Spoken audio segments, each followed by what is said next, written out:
Who's down for a game of football? Make a touchdown as we hit the end zone at the Fixed Ops Roundtable Summer Palooza event. Keep things fresh as we learn about some of the most innovative metrics with Reynolds & Reynolds.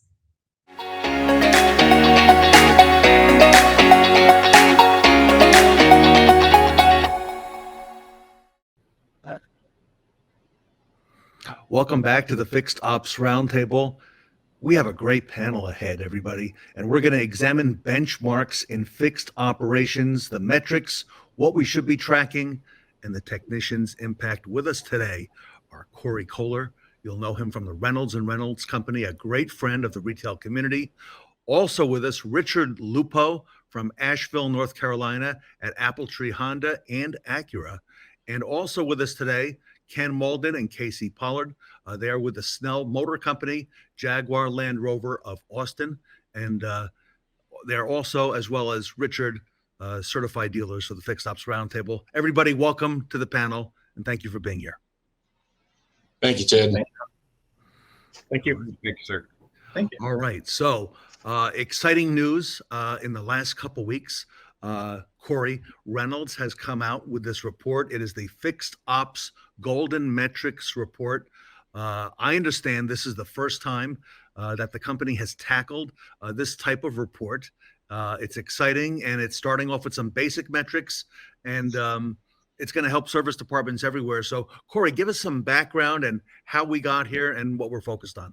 Definitely. So really excited to be able to share a lot of this information. We started back at Amplify. We released this initially as kind of a white paper, and we do a lot of kind of, deep dive analytics, especially around service price guides, which we'll talk about in a few minutes. But really, we wanted to kind of tackle some reporting and be able to get some information out around kind of those four golden metrics, right? And Tully would be very happy that we led off with total hours sold, right? Because it definitely has a hinge on the hours. But then, a lot of the other metrics that kind of come around the importance of things that you want to keep tabs on with the per RO basis, right? So your hours per RO, your effective labor rate, your customer profit per RO, right? Those are really kind of the key metrics that really should serve as the vitals to understand how well the service department's doing. And so in kind of examining that and building on some of the reporting that we've done in the past, we sliced and diced it a little bit to look at a couple of different perspectives. Urban classification, right? So looking at, small cities and towns and things of that nature, all the way up to like major metropolitan and major metro areas. So that kind of gave us some insights around how that data breaks down, depending on where you're at geographically and from kind of the population size. But then also it's comparing against peer groups, right? So looking at a classification based on volume. And so that allows us to be able to kind of slice and dice it a little bit as well. From stores based on like somebody who's doing the same number of repair orders or a comparable number of repair orders that I'm doing as a store. And so by doing this, we were looking to really kind of measure, within that smaller pool to see, do we see the kind of aggregate performance that we would expect from a number of solutions, most notably service price guides, across those overall spectrum. Cory, congratulations on the report. And yes, I heard Tully was extremely happy with the metrics you've identified. I want to come to the retail people, though. Richard Lupo, I want to come to you first over there in Asheville, North Carolina. What are your thoughts? And tell us about, some of the problems you may have seen with other reports in the past that are out there in the industry and applying them to benchmarks being too generic. Well, the first thing is that Reynolds is the DMS provider, so the data they have access to is the best that you can get. And with the size of their company, how many stores they pull the data from, it can only be the most accurate in reporting benchmarks. So that's where it begins. So what we look at when we look at the report, it says you can trust what it has to say. Other reports of its type may not be pulling directly from the DMS and may gather their information from a lot of different sources and compile it. And so that's where it starts for me. You can certainly trust the information and the benchmarking that Reynolds has provided for us in these gold metrics report. And Ken and Casey, let me come to you as well in that order. You are with Stout Motor Company, again, Reynolds. Your thoughts on other reports that have been out there in the past and applying them.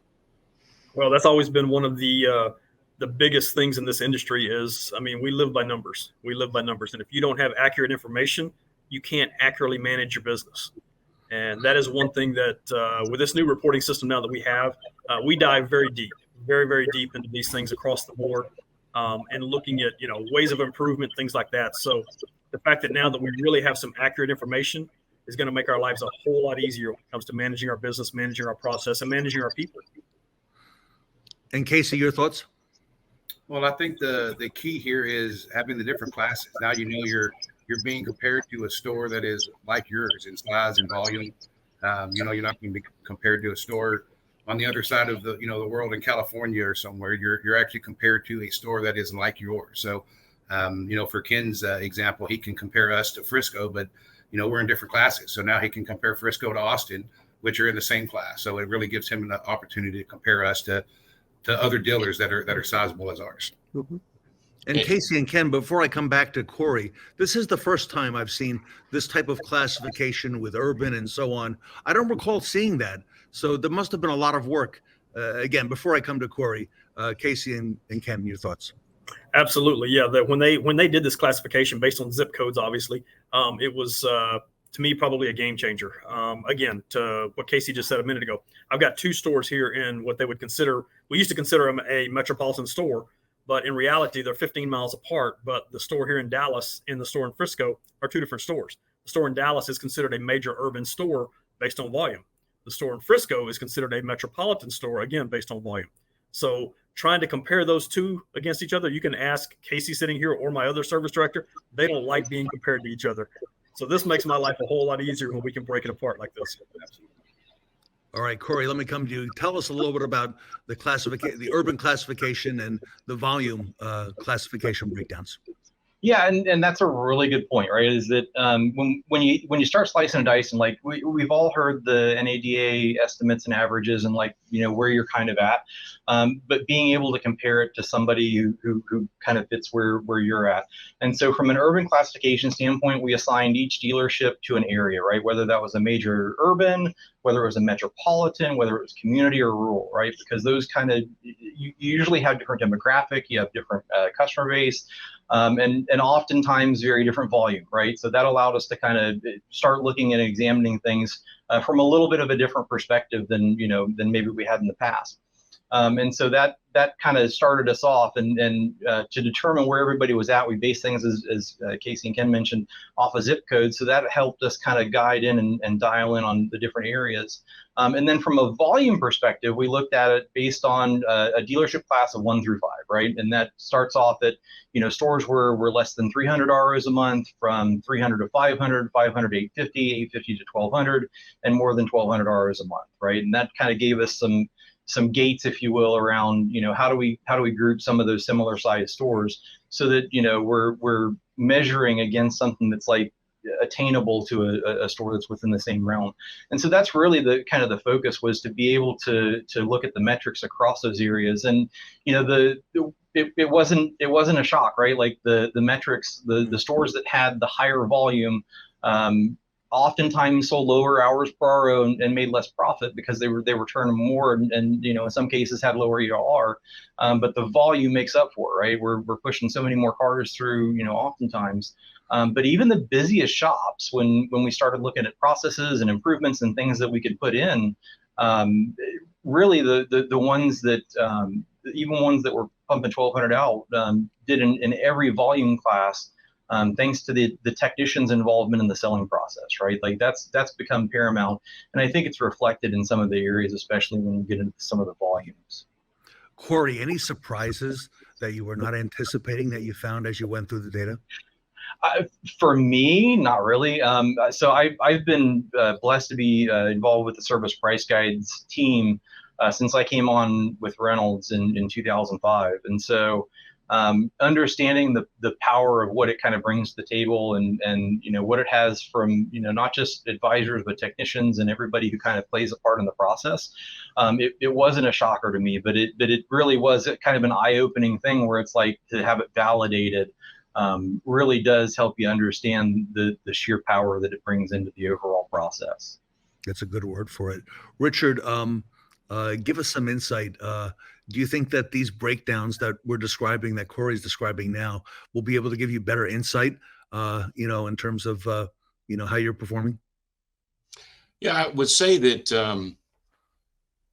one of the things that would point out is that you can tell that it is made by fixed ops people. The way it's classified and broke down,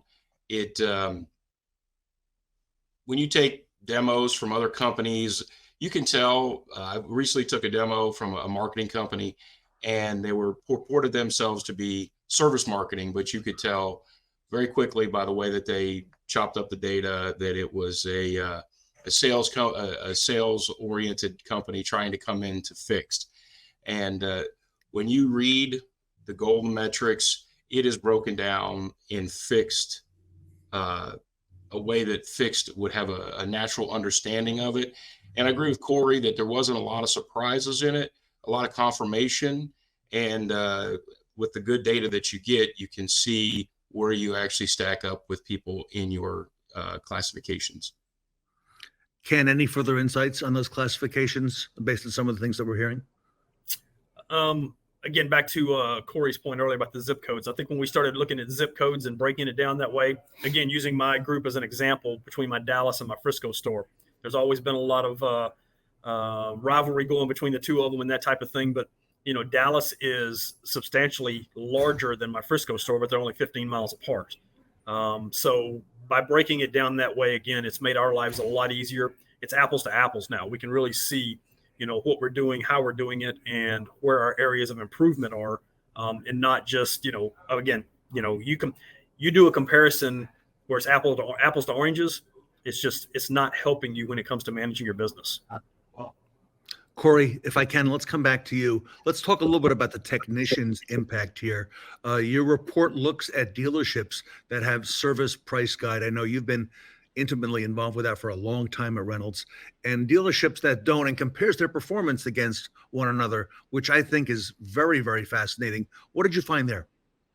Yeah, so from a reporting standpoint, the stores that used SPG and used it consistently outperform those that don't in every category. And I think there's a real correlation to that because looking at your primary users, right, who are going to need the pricing information around repairs and around maintenance that needs to be done at the store. And you got two primary consumers, and that's the advisor and the technician. And they're both trying to put together information to serve up to the consumer. And the part that's challenging is that if you don't have a good tool to be able to manage how that information gets out, now you start getting almost like cross chatter, right? You have different pricing information that comes across, or different times that come across, or inconsistencies that come through. And so from technicians appreciate, like, if it's the rule, it's the rule, right? They're very methodical around how they, take things apart, put them back together. But also when it comes to being able to provide the pricing and having a good process to do it.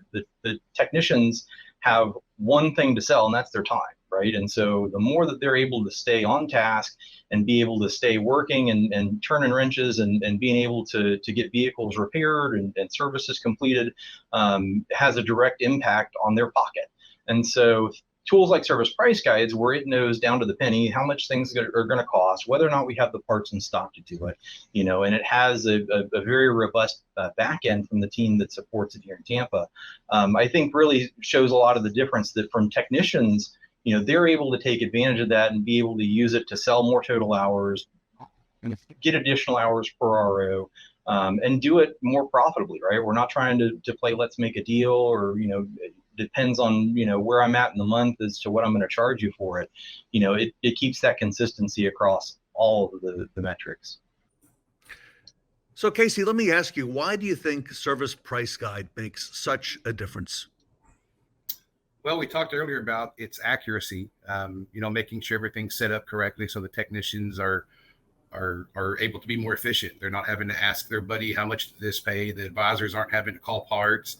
It's there. They know if parts are in stock. They know what it pays. They know at the click of a button, things that used to take 15 minutes to find out, they can know in 30 seconds. So the efficiency, I think, is just as important as the accuracy. And Casey, you've worked with it for a long time. So this is a tool that's Reynolds has it down when it comes to SPG. Absolutely. I mean, it takes some setup. You have to make sure that the information is accurate, but once it's done, it's done. You don't have to go back in. You don't have to worry about it. As long as, you're keeping up with it, it works in the background, which is what you want out of any DMS. You want it to just work and not have to go in and make changes and modifications. You want it to work in the background, and that's exactly what SPG does. Ken, anything you want to add on the accuracy and being able to have that as a tool? Well, I can say that any store that has it, no matter how busy your store or how big your store is, if you're on it and it's set up right and utilized correctly, to Casey's point, you will have higher ELR, more CP hours per RO, and obviously more profit at the end of the day, which is why we're here. Yep. Richard, I know you work with the tool as well, SPG. Give us some of your thoughts on that. Well, I go back to Blue Screen when we did the first install SPG many years ago, and it standardized everything. So when you have multiple stores, you could call within the group 4 different, of the same manufacturer. You could call 4 different Honda stores within the group and get 4 different, if not 10 different prices for putting a water pump on a car. It standardized all of those things.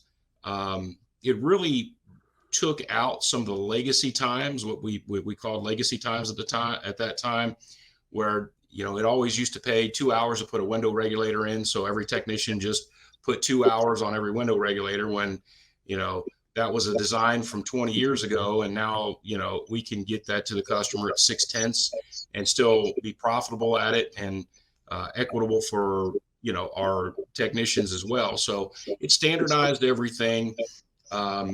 You can lay that out to your BDC, your technicians, your advisors, quoting, phone quotes, parts quotes, or the meat of what we do every day is getting them to a repair order and getting an estimate. And that consistency does, in the end, as Ken and Casey pointed out, bring you more money per RO over time, and brings consistency and manageability to your operation. And I can't say enough about what SPG has done for every Reynolds dealer. I'm sure that utilizes it in the way that it should be. And to their point, when you set it up and you put the time in and make it right, it just does work. And it takes that off of your to-do list every day, and you drive into reports and you can see real consistency there. And if you're always getting 129 for an alignment instead of one guy getting 69 and one guy getting 189 and doing all that stuff, you really, really can drive the store forward and say, we're supposed to be at 129 and we're getting $128 on average. And, we can drill down and say, why are you not getting, you can find that one person that's not hitting that standard. It's great reporting. It's great operational. So it is really at the core of what we do at Appletree and any dealer that's using SPG the way it's supposed to be. Cory, you've looked at SPG through the lens of many, many dealerships all over the country. Why do you think it makes such a difference? I think there's a number of things that really have a tremendous impact on it. And, candidly, I was at a Toyota store before I came to Reynolds, and I used it at the Toyota store, right? Because it does drive a lot of that access to information. And I think, it's consistent and it's right? Those are probably the 2 biggest things. But the other part is how it interplays with all of the other things that happen within the ecosystem, right? Whether it's advanced service, whether it's Service Portal 2.0, all these other pieces of kind of the ecosystem, it plays very well with. And in addition to that, it helps match what the customer's expectation is, right? When somebody calls up to your store, if they get bounced around 4 or 5 times just trying to find out what the price is going to be, they're not going to come to your store, right? They're not going to go through the mental anguish of trying to go figure out what that's going to be like in real life. And so being able to have like access to that information on the two main things that a customer is going to want to know: how much is it going to cost, and can you do it, right? Do I have the parts to be able to do it? And that information served up in a couple of key clicks. And so I think that's probably, as robust as it is, it's the simplicity of what's there, right? I have a playbook to be able to go back to, and I know exactly what it's going to do, and makes it easier to get in there and find the information. So I think that's probably one of the key areas, but it lets them kind of tie that information directly back to the repair order or to the pending items if it's through advanced service. We know exactly what it's going to cost, right? There's no surprises. If there's a water pump, we know that it has coolant that needs to be done. And if there's an oil change and it requires the drain plug gasket, like all those little details are all part of the data that goes into the service price guide data. And then we work to try and make that as painstaking as possible, right? Like we don't want it to hurt to try and do the right thing. And so, electronic distribution of our updates, so that really you kind of, as Casey and Richard and Ken have said, you kind of set the basis, right? You what are our ground rules? What are our exceptions? And once I've got those kind of set up, let's go play, right? Then that's where I think service price guides really helps. And Cory, some of the gentlemen have mentioned it here, but we're hearing it throughout the industry. That word transparency, it ties right into a transparent process, which has come to fixed ops now. So Cory, I can't think of anything better than that SPG tool. Yeah, absolutely. And not only that, I mean, we live in, unfortunately, a very litigious society.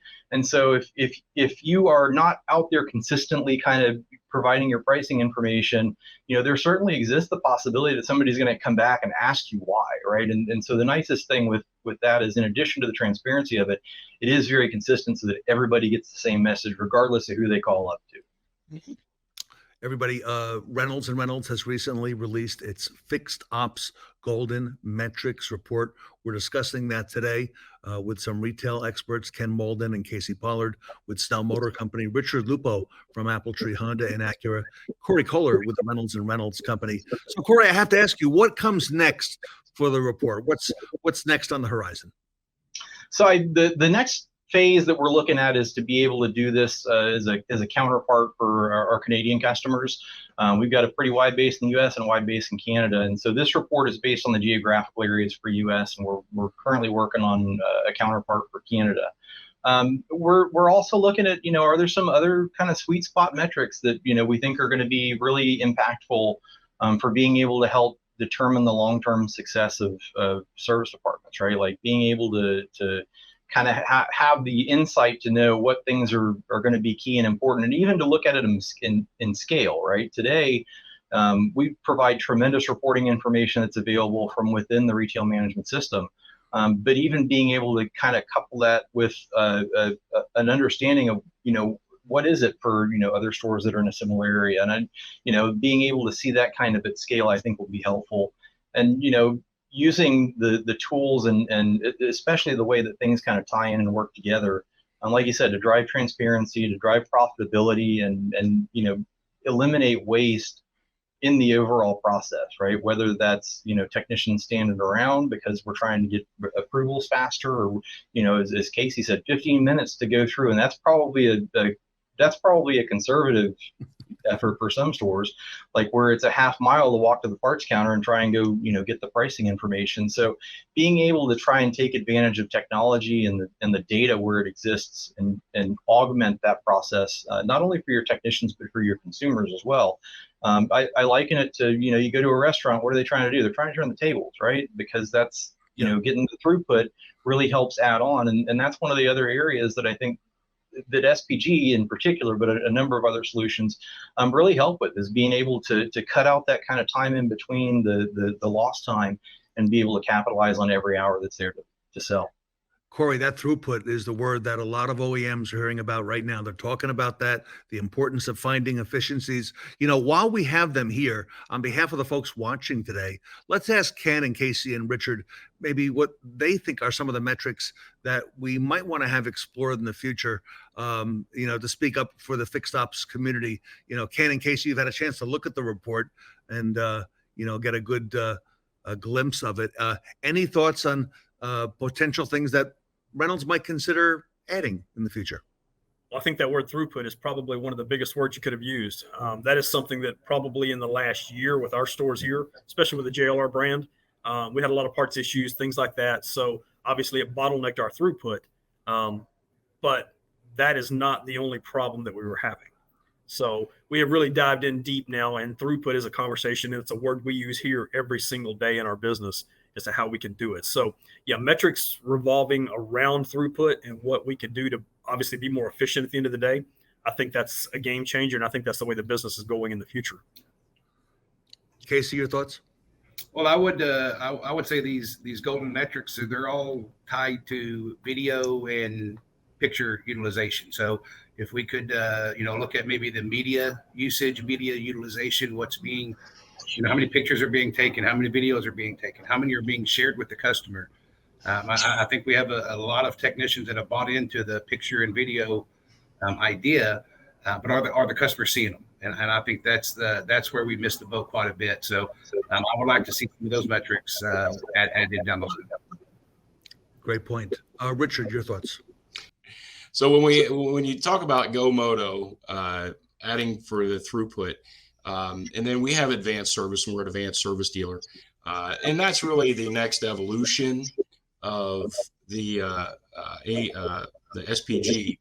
And when we go into the electronic report cards, we definitely drill down into the yellows and the reds.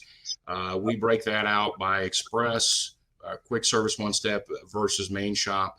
And we really break that down to find opportunities.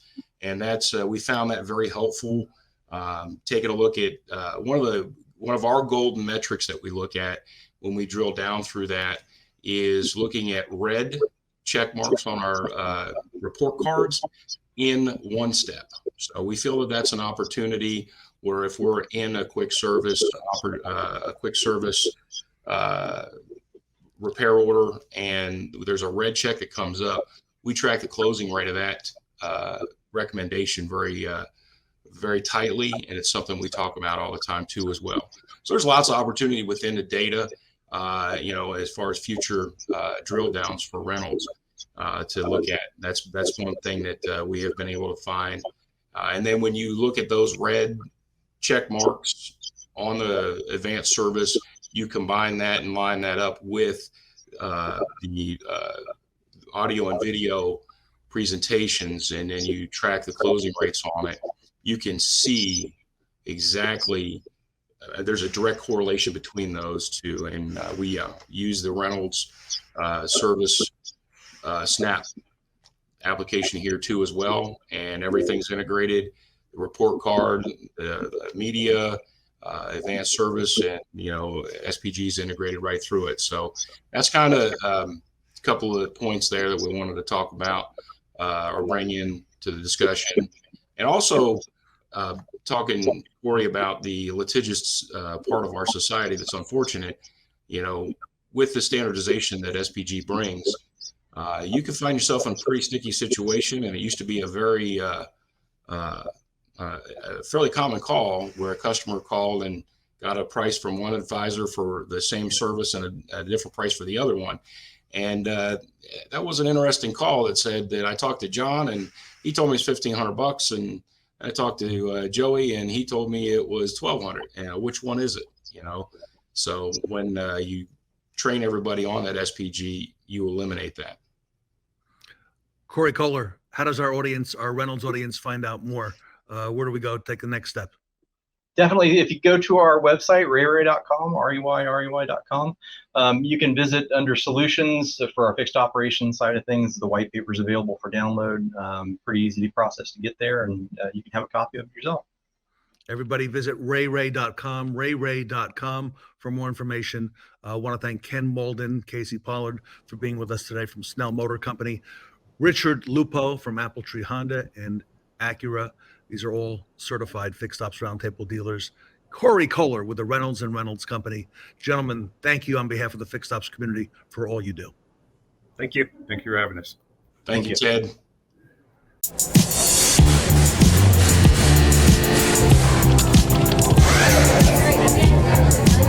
Hey Vince, sorry to keep you waiting. Not a problem, Tim. How you doing? How busy our I know, shop man. is today? I know. It's amazing how much great. business.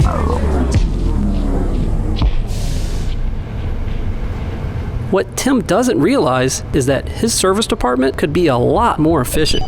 For example, Frank tossed away some technician recommendations because he thinks they're too costly. And look at Mike. He just upset this customer by misquoting repairs. Even his lead advisor let this customer leave without recording any recommended or declined services. On top of all that, I see data reentry and techs leaving their base. I can help Tim stop losing money with better processes. Tim, I've got a lot of great ideas I want to share with you. Let's go to your office and talk about those. Come on in. Perfect.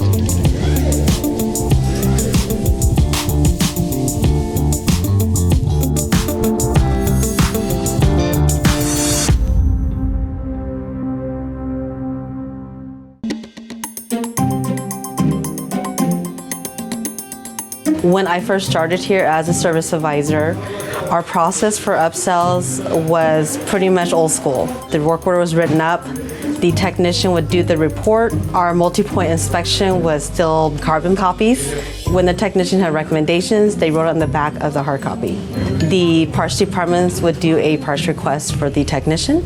The technician then would walk over to the advisor and let the advisor know if parts are available. Everything was handwritten, not much of a process. Advanced Service has built communication with technician, advisor, and parts, and it's actually made our departments work better together. Advanced Service has had a huge impact on our hours per row. In February, we were averaging about 1.5 to 1.6. From April to December of last year, we averaged about 2.5 hours per RO. We have taken over 300 or 400 more ROs per month. Our gross per RO has increased to over $200. So we can definitely tell the Advanced Service is working for our store. I really feel that Advanced Service is the best tool you can use to make sure your shop is efficient. If you're struggling with people walking around the shop, the technician hanging out in the parts department, the advisor not at their desk, phones not being answered, Advanced Service will eliminate those issues you're having. If you're trying to find something that's going to help your shop be more efficient, it's Advanced Service.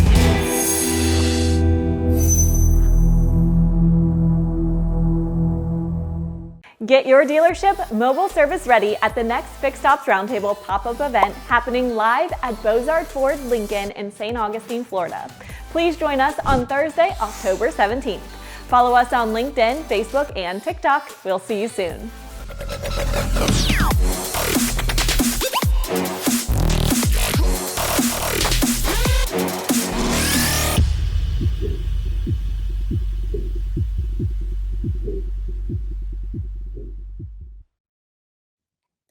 Take a moment now to pull out your phones and scan the QR code on your screen to vote for the Shon Butler Best Practice Awards that will be announced at the end of the event.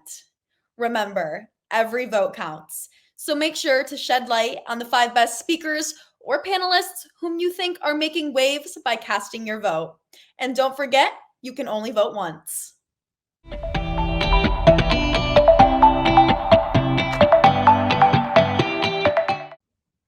Leave your warranty worries behind with the help of our next speaker, David Reinicke from Automotive Warranty Network.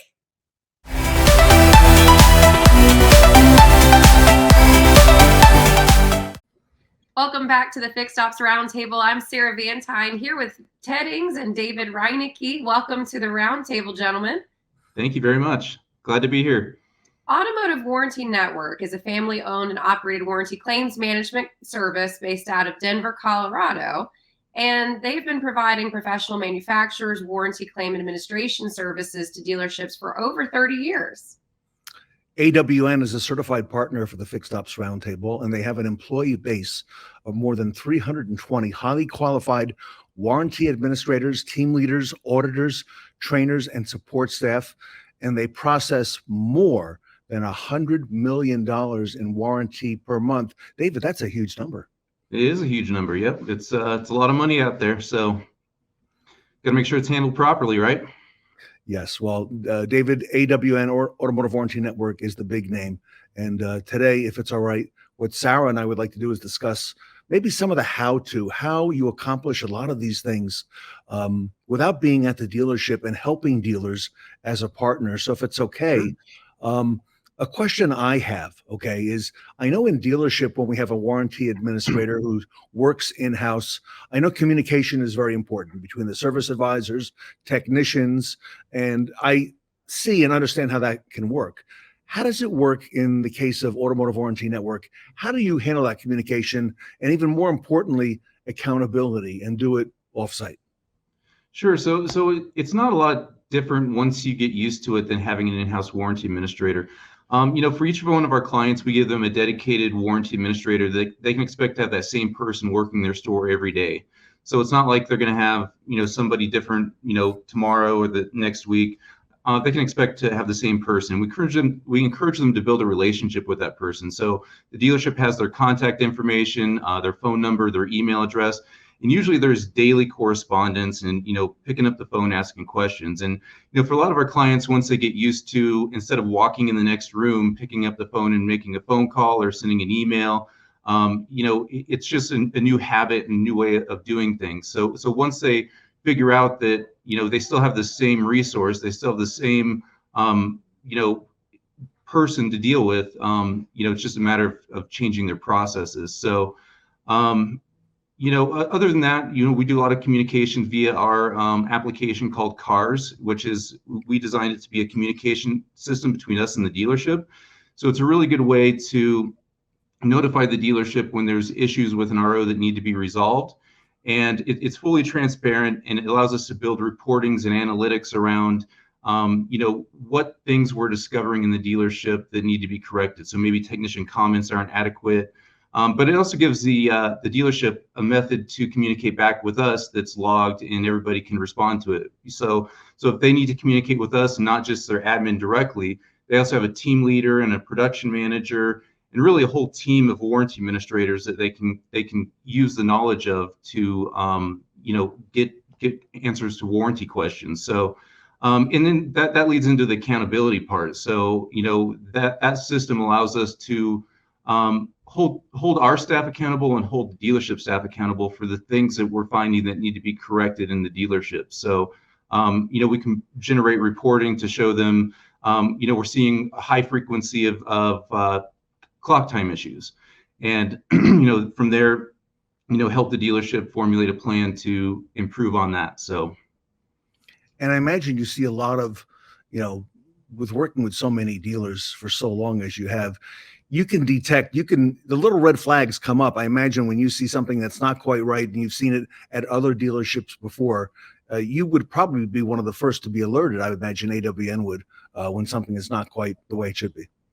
Yeah. When something's not quite right, every claim that we process as it's coming through the DMS, we're really pre-auditing that claim at that point. So again, we're looking to make sure technician comments are adequate, concise, and they support the repair. We're looking to make sure diag readings, measurements, results are there. We're looking for, and so we're analyzing that claim as it goes through. And then we can develop, we're the first to see what the most common issues are in that store. It's kind of harder to see over the scope of a whole manufacturing line or, a region of dealers, but for each individual client, we can develop, a plan and yes, we're the first to identify, the biggest issues of concern. So. Well, David, I love that you have the ability to really communicate back to the dealership and just have that entire team that's working with them to really help save them time in this whole process with looking at these warranty claims. And I'm sure, as you're having these conversations with dealerships, you have a lot of different OEMs in the mix, and those OEMs may have a variety of different policies or different ways that they want these claims performed. How does AWN help a dealer adhere to the OEM policies, and how do you do that specifically? Well, first of all, each one of our warranty administrators, they're specialized in the manufacturer they come to us knowing. So our Ford people have a lot of experience with Ford. They only deal with Ford on a daily basis. So as such, they only, and I use Ford as an example, but we do all manufacturers, but they keep up on Ford policy and procedures, and those can change sometimes on a daily basis. So if a policy changes, usually we're the first ones to know about it. We do broadcast that internally into our own network. So with each manufacturing line, we have probably at least 25 administrators of that OEM. and they work collectively as a group. So, they'll let each other know, heads up, this policy changed, this recall changed, whatever the case may be. So internally, we keep up on those policies and procedures and the changes that happen. But we also want to let our clients know about it. So if a policy changes, since they're the ones really doing the repair and really providing us the final document, we want to make sure they're aware of the policy changes, so that they know what's going on upstream. So yeah, we just, it's really important to us that we keep up with those policies and procedures, new recalls, new bulletins, all that kind of stuff. So we're really in tune with it on a daily basis. And again, since everybody's specialized in their manufacturer, it just allows them to really know it like the back of their hand. It's not like they're, over diversified in 5 manufacturers and trying to kind of keep up with 5 different manufacturers. So. And I would imagine that the submitting and reconciling payments, I know in store, that's a big task right there. That's what the part of what the warranty administrator does. But also, David, keeping track of adjustments and things like that on a daily rolling basis. How do you folks do that, and how do you communicate that back to the dealership? Sure. So as far as submitting goes, we do that on a daily basis. So it's very important, from a cash flow perspective, but also from the metrics that a dealership is measured by in most manufacturers, to make sure we're submitting claims on a daily basis, but also submitting accurately, because we focus on first-time pay rates, days to submit. So, if we close something in the DMS today but don't submit it for 5 days, then the dealership gets graded poorly on their days to submit. So we want to make sure we're closing in the DMS on a daily basis, but also submitting on a daily basis, and also doing any corrections. So if anything goes into pending status with the manufacturer, we want to make sure we're doing the research on that to get that paid the next day and get it back into the system so we can get it paid as quickly as possible. And then from a reconciliation standpoint, we're really big on working the warranty receivable schedule for a dealership on a weekly basis. So every week we're going through the schedule, and let me back up to the reconciliation first. Some manufacturers pay on a daily basis, so claims we submitted yesterday will show up on a payment statement tomorrow.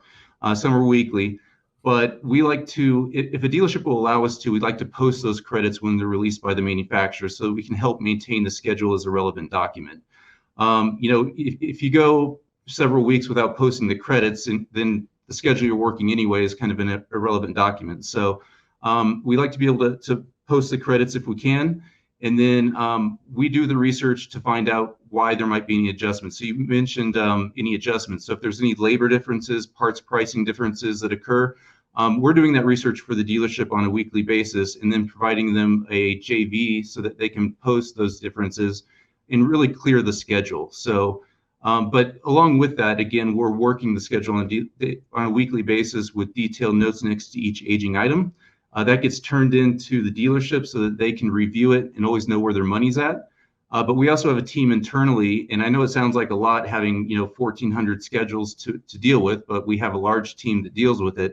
But we actually look at the schedules on a weekly and monthly basis to watch for trends for each individual client. So we want to make sure there's no money, trending over from 30 to 60 to 90. Of course, that's going to happen, but we want to watch the percentages and make sure that the schedule is as clean as possible. So, well, and with so many different elements going into all of the reconciliation and payment and adjustment process, I'm sure that it's no secret there's a lot of OEMs out there that are having increasingly technical instructions. And so a lot of these repair orders are getting more and more complicated in terms of the steps needed to close. And so I'm sure there's dealers that, there's maybe some risky procedures that happen in the course of that repair. So I'd love to ask you, David, as you're looking at these things with AWN, are there risky procedures that you find, and how do you alert the dealer when you find them?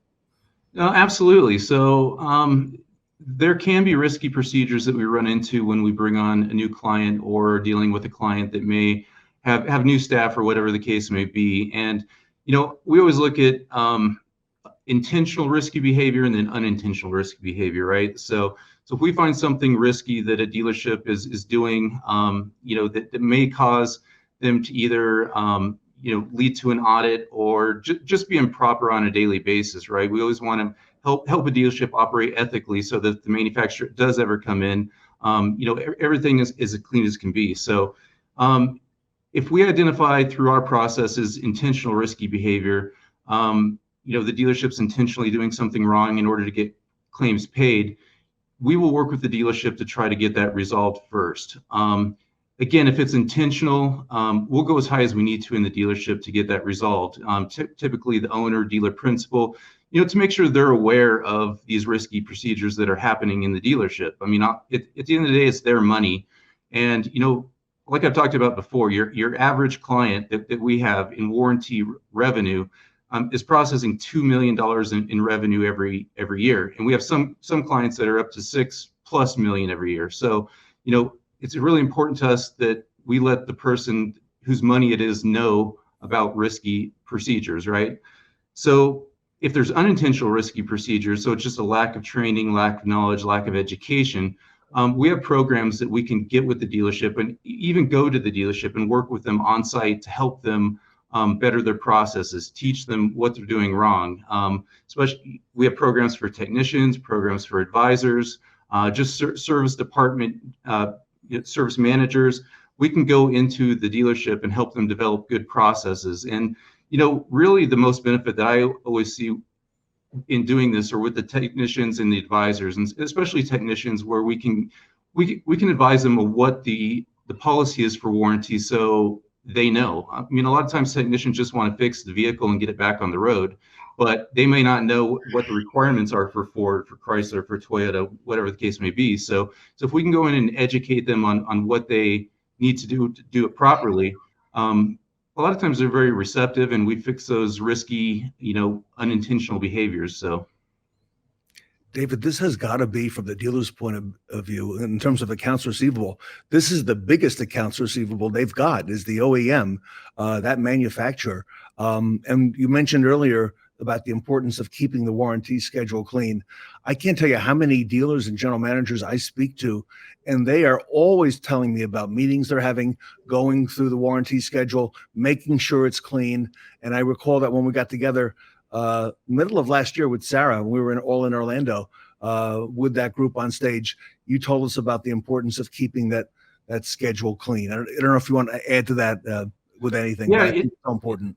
It's very important in our company. I would say it's the most important tool that we have to make sure the money is getting collected for the dealership, but also to make sure that our employees are doing the right thing. I mean, that's an indicator. And even if it's not our company, if it's a dealership that has an in-house warranty administrator, I mean, that's your indicator that, things are kind of going south or not quite right? I mean, if you've got a lengthy schedule that's got a lot of money on it, and then you have money tipping over into the aging columns, I mean, that is your primary research to find out if something isn't happening properly in the warranty process. So yes, it's a very important tool.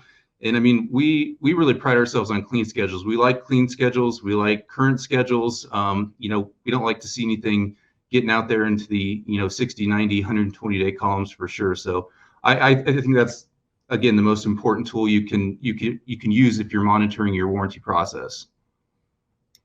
David, I'm going to use the big scary word that no dealer ever wants to hear, but the word audit comes to mind when we're talking about some of these pieces. And I know a lot of dealers are very, very focused on compliance and how they can make sure that in that event, their bases are covered and what they could do to minimize, those impacts. So from your perspective, what does that look like with AWN? Like, how does that look with keeping the dealer compliant?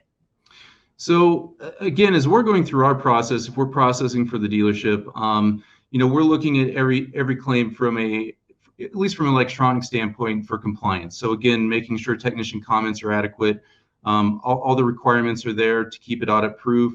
Punch times are correct and accurate. So if during that process, if we find something that that needs to be corrected, we're going to bounce it back to the dealership through our systems and ask them to correct it so that we can help button that up and keep it as audit-proof as possible.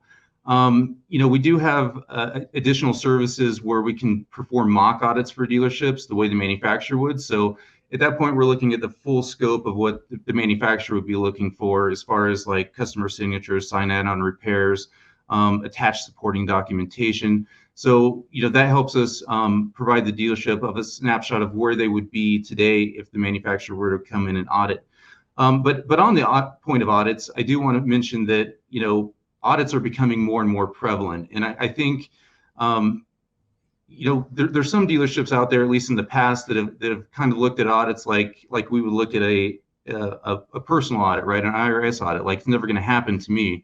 But the manufacturers are getting more, prolific about it. And I think it's a very important thing to pay attention to and, at least look into every once in a while to make sure, do a self-review, do a spot check, make sure, things are good. And, from our perspective, when we have clients go through audits and, we're very proud of the fact that I'll mention that, most of the clients that we have that go through audits, the chargeback rates are, single digits or even below 1% in some cases. We've had some very successful audits on some very large clients that have been, at 2% or below. So some manufacturers even said that it's the best result they've ever seen. But when we get the results of those audits, we help share those results with our entire client body. So things that are really big right now in audits are like one-time use parts and dealerships not following the proper repair procedures and not following the workshop manuals. So when we see something like that, we help educate our dealerships on here's what the manufacturers are looking for. I suggest you get with your parts department, your technicians, make sure they're following the repair manuals because, this is what the manufacturers are looking for in audits and, really help them, retain the money that they've fairly, done repairs on and have collected. So I was going to ask you about how you advise the dealer on best practices. You've told us quite a bit about that already, David. But I imagine that you are aware of things that dealers need to be aware of for a particular OEM. And, as time goes on in the relationship, I can imagine that there are some dealers who probably, have it all in-house, say they have it all buttoned up and, David, not today, we're not ready yet. We're fine. But that one day comes and something changes and AWN gets the phone call, right? And now the dealer wants to know more and how quickly probably you can get them up to speed. Is it a difficult process to get started once that decision is made to contact AWN? No, it's not. And I'll address one other thing you said real quick before that. For dealerships that have in-house administrators, we do have clients that we only audit for. So they say, we're good, David. We have an in-house team, but we just like for you to do an annual or biannual spot check on us to make sure everything's going okay. And in a lot of cases, if they have a good administration, we're like, yep, everything looks good. You maybe button up on your sign add-on repairs or whatever the case may be. In other cases, we unearth some some kind of issue that needs it's really improper warranty administration. So we can help them resolve that issue, and they can still maintain their in-house admin, but we can identify those problems so they can get better at it. So, but to answer your second part of that question is it's not hard to get up and going with us. Typically, once a dealership has made the decision to go with us, we can get them up and going in about 5 business days, depending on getting all the connection information that we need, OEM logins, that kind of thing. So it's a very quick process to get them up and going.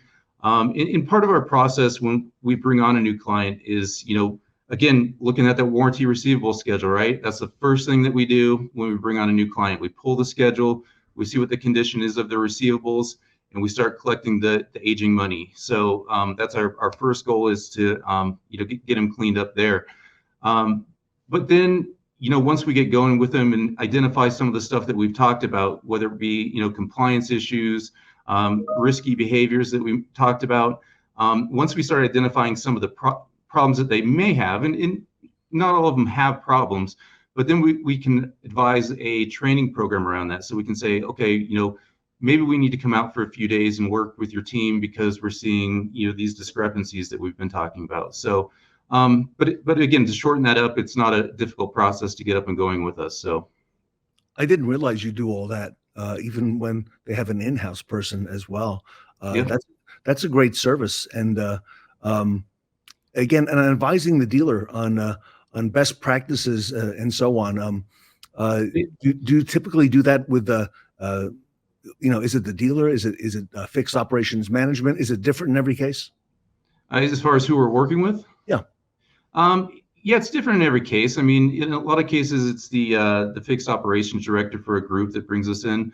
I guess in a lot of cases too, we've had the CFO bring us in and just want us to take a look at everything and see what the health is of we have a couple groups that we work with that have 8 to 10 dealerships, and that's all we do for them. So yeah, typically it's the CFO or the fixed ops director, but when we're doing the reviews for these audits and stuff, we really like for the service managers to be involved at the stores because really they're the ones boots on ground in the stores. And along those lines, we also help them develop an action plan and follow up and everything like that. And we offer that service because it might sound, I guess, cliche or whatever, but we truly want dealerships to be successful, whether they use us for an administration service or they have it in-house and they just want us to support them. We just want them to be successful in this process. So, David, you already talked at the beginning about how there's a dedicated person assigned, to the dealership. But how does it work when you have multiple franchises? I know we have some listeners that are probably, the executive, vice president or the partner of multiple rooftops. How do you help in that sense? So we do all manufacturers again, but in that case, they wouldn't have one administrator for all their manufacturers. So if they had, let's just say Ford, Mazda, and Toyota, likely they're going to have 3 different points of contact for each one of those stores. So they're going to have a specialist in Ford, a specialist in Mazda, and a specialist in Toyota that they're going to work with. But as a company, they're going to have one point of contact, which we call an account manager, that they can kind of communicate with concerns, with whatever the case may be. So at the store level, each service manager is going to have their one point of contact with their warranty administrator.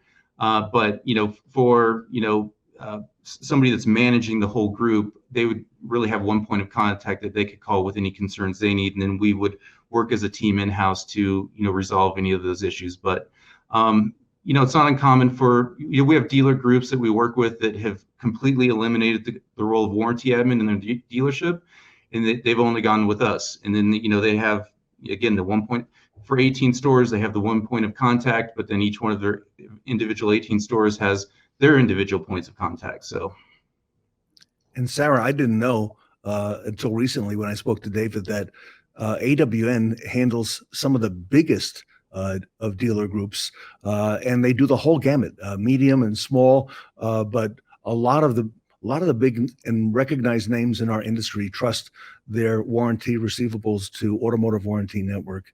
And David, we're very grateful to have you as a big part of the Fixed Ops Roundtable. Well, I'm very appreciative and I'm honored to be a part of it, Ted. So thank you very much for having me. Automotive Warranty Network, you can find them easily online. David Reinicke is the president. It runs in his blood. They've been in business for over 30 years. His family started the business, and his passion comes through every time we have him on the roundtable. So, David, very informative. Thank you for answering Sarah and my questions here today. Absolutely. I'm happy to talk about it. It's what I talk about all day long, every day, and I'm passionate about it, like you said. So it comes very easily. David Reinicke, everybody, the leader in the industry at Automotive Warranty Network, here with us today at the Fixed Ops Roundtable. Thank you. Cool.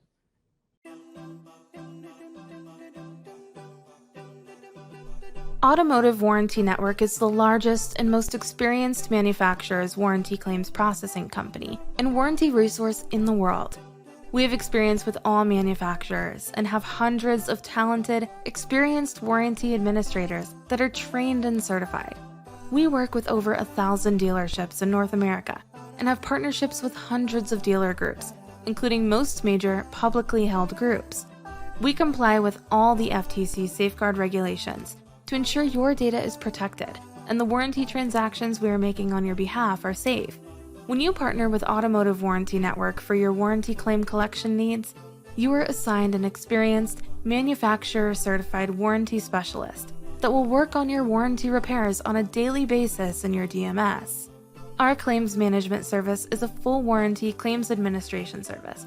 From examining the repair for compliance-related issues once the technician is completed with the repair, then properly coding the repair with the proper labor operations in the DMS, submitting the repair to the manufacturer for payment, and also performing the accounting work once the repair is made, by reconciling the warranty schedule and accounting for any discrepancies in payment.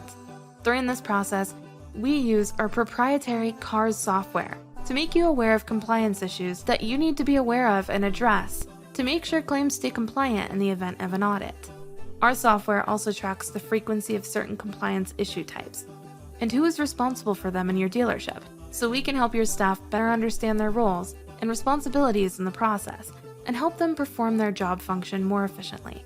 In addition to warranty claims administration, we also offer a proactive mock auditing service where we can perform an audit the way the manufacturer would, showing you what your exposure would be if the manufacturer were to audit you today, without the real expense of a potentially costly financial loss.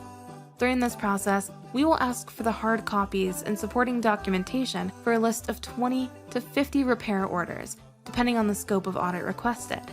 Our auditing team will then analyze the repairs with the same discretion that a manufacturer auditor would and assemble the information in our proprietary software. The result will be a detailed report with the value of the audit and the potential loss. We will break down each issue type by category and dealership personnel associate with each discrepancy, so we can show you the most common problem and who is responsible for them. The report will also have each included repair order in PDF format, marked up so we can show you exactly what is wrong. Each report comes complete with an action plan and a detailed review with the auditor and your staff over Zoom, so you can ask any questions you may have. We also have a team of trainers that can work with your technicians, advisors, and service personnel on what their role and responsibilities are in the warranty process and best practices to make sure everyone is performing to the best of their abilities to ensure the best outcome if the warranty work is to be audited. Our training can be recommended as a result of one of our proactive audits or performed as an a la carte service. If you're looking for the best solution for your warranty claims administration and management needs, Automotive Warranty Network is the solution for you. With over 280 trained and certified warranty administrators, team leads, auditors, and support staff, we have the resources to collect the money you are entitled to in a timely manner and help you retain that money in an audit. Please visit our website to see what hundreds of satisfied clients say about our service, or contact us at info@awninc.com or 303-703-9143.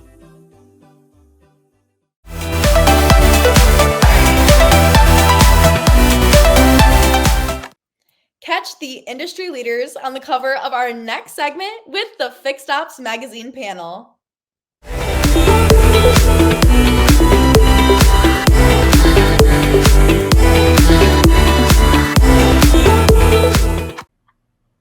Welcome back to the Fixed Ops Roundtable. I'm Sarah Vantine, and a favorite panel for our viewers today is the Fixed Ops Magazine panel. Ron Overs has assembled the who's who of automotive people for this segment. Ron, welcome. Hey, thanks, Sarah. Appreciate this time together. Well, Ron, it's all up to you. I know you have some questions for us today, so let's get started. Absolutely. You know, we're now into September. We've had most everyone's going to say, hey, I've had a great year. Things are going along real well. And we're going to get to that because I really like to know how that is developing for each of you. But let's start off with just a subject matter type thing.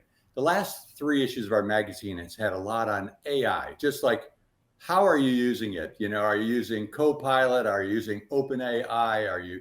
Is it integrated with your BDC today? Are you just simply scribbling something down, highlighting it and say, hey, fix this for me. I don't know how to write. You know, what are you doing with it today in your business that has really helped you in this first 9 months of this year? So Sarah, how about yourself? Starting right off, have you had any interactions with the AI these days? Well, it's been a fantastic addition to a lot of things that we're doing at the Fixed Ops Roundtable. So, AI is deployed in so many different capacities, from everything regarding text messages to task orientation. For me personally, I use it to really manage the mundane pieces of what I need to keep track of. AI has been phenomenal for me because I'm a busy mom of 3. I've got schedules all over the place to keep track of. And so for me, I use AI kind of like a personal assistant. And so if there's things that I need to remind myself, I need to start getting ready at this particular time, or I need to go ahead and make sure I get this video out or this message out. That's how I utilize AI. It takes on the mundane little to-do tasks for me, and it just makes it so easy to keep track of my day. Beautiful. So the word is fear not AI. Put it in your life, use it, figure out how to make it work, and don't be afraid when it screws up. Just laugh and ask it another question. Absolutely. So, no, that's good. Tully, how about you out there on the coast? How's it affected you guys? Well, we use the Copilot because it comes with our Office 360 product, as Teams does as well. But, the thing with AI to me is that it does take the human element out. Like Sarah does, it takes some of the mundane things out. But, our goal is we want our service advisors and our technicians not to have AI write their stories. I think that we're going to take away. In fact, I think the OEMs are probably a little worried about that issue. When it comes to marketing pieces, why wouldn't you? But when it comes down to the human element in our stores, and that we are in the repeat and referral business, and as our dealer says, we're in the people business, AI scares me to death. But now when you look at products, or some of our great partners, our vendors, can they use AI in their products to help our technicians and our service writers do that? Absolutely. I think those are behind the scenes. How can AI help us get bulletins or get us information to the technician faster? That's what I really see AI as a benefit. I don't want AI writing stories because that's what everybody does. So when you look at any news article, honestly, this is not a human writing it anymore. And it is a scary thought. So we want to be in more of the old fashioned. We've been in business for 102 years. And I think human element to me is the most important. Let AI do things in the background. Boy, do we see it every day with the magazine. People submit articles and you're like, you didn't write this. I'm not demeaning you. I'm just saying, I've never heard these words come out of your mouth. Okay. So, so it's one of those, you can tell all the time, but I agree with you 100%. If you can use it like yourself and like Sarah's just said, is let's cover the mundane things, the routine things, and then get the human interaction foremost when you really need those decisions made. That's a really good use of that product. So it sounds good. Scott, how about yourself out in Arizona? How's it working? It's very well. It's kind of in line with everybody else. Kind of a soft entry to it. I can definitely see the usefulness of it.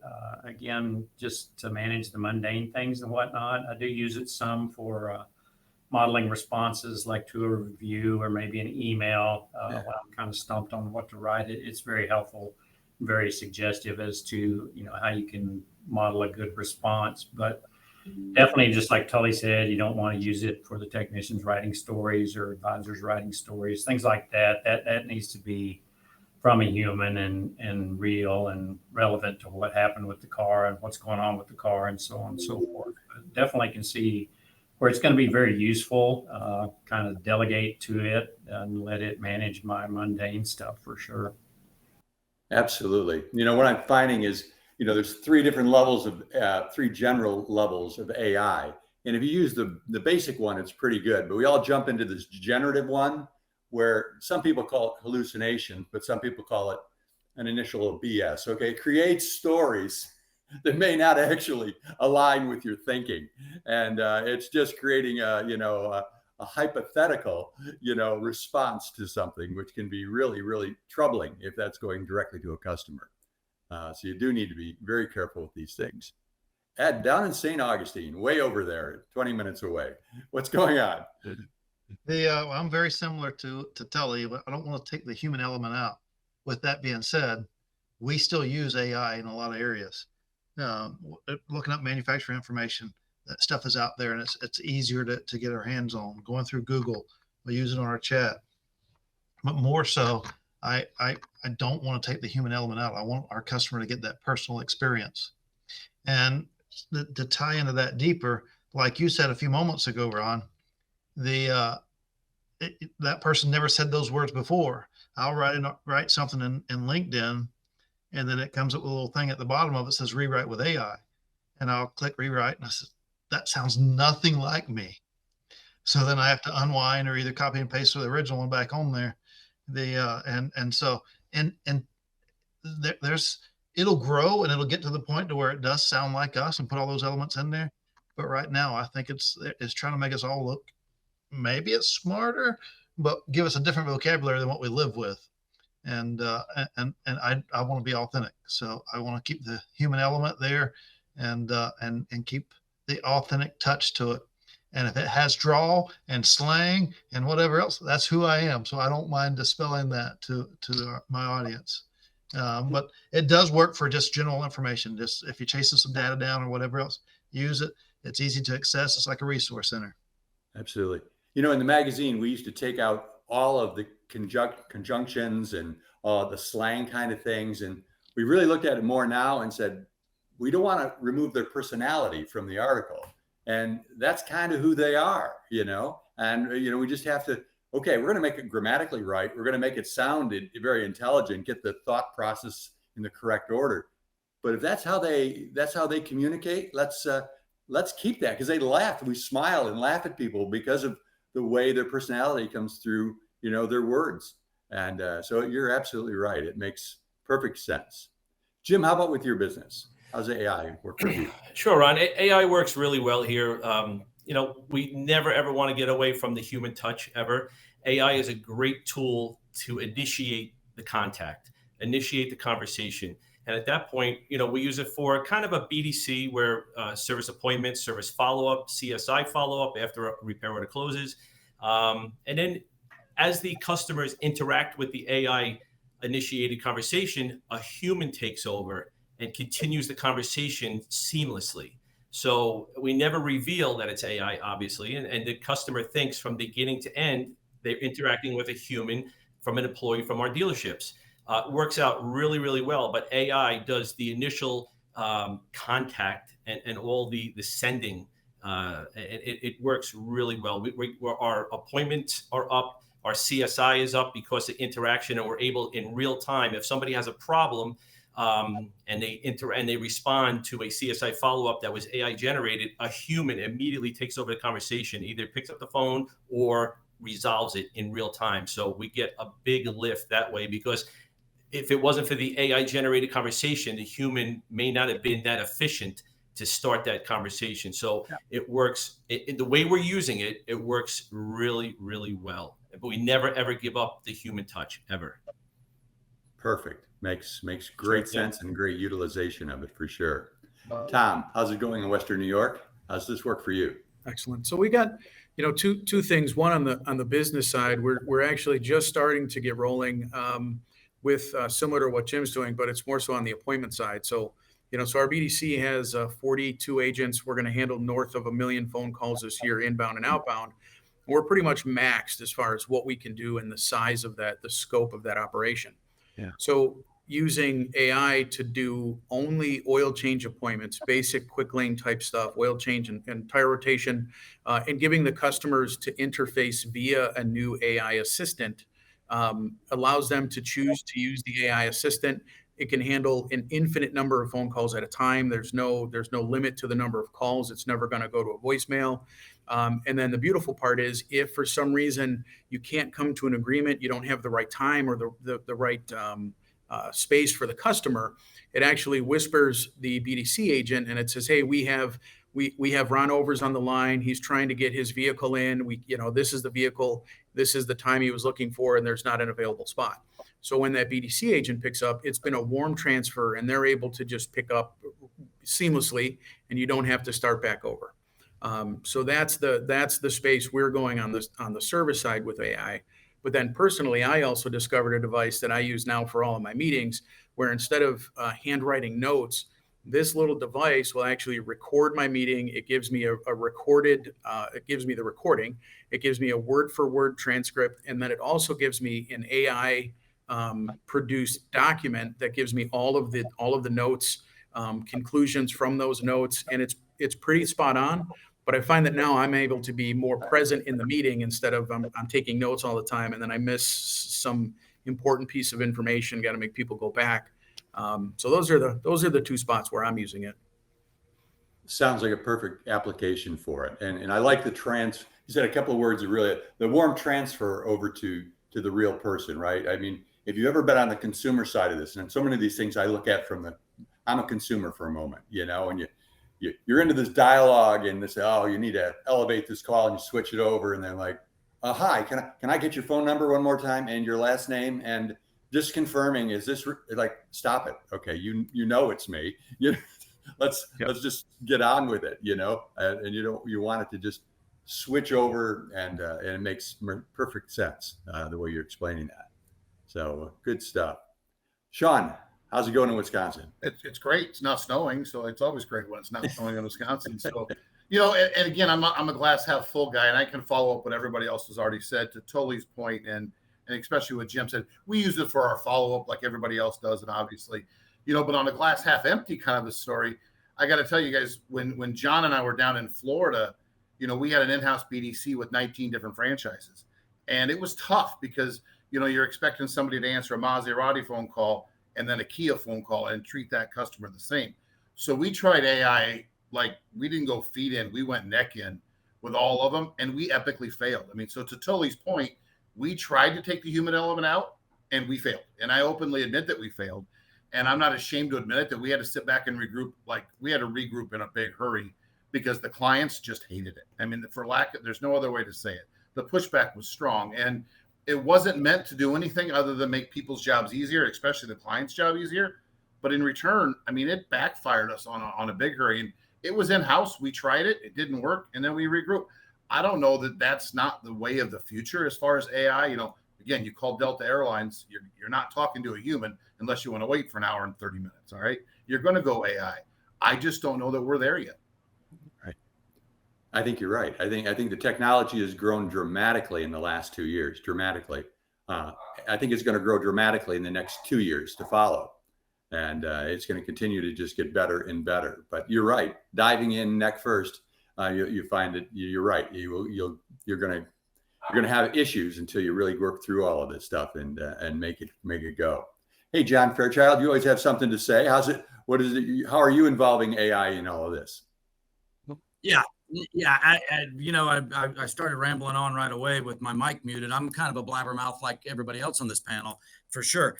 Everybody's talking about the human element, and for good reason, because AI stands for artificial intelligence. Okay.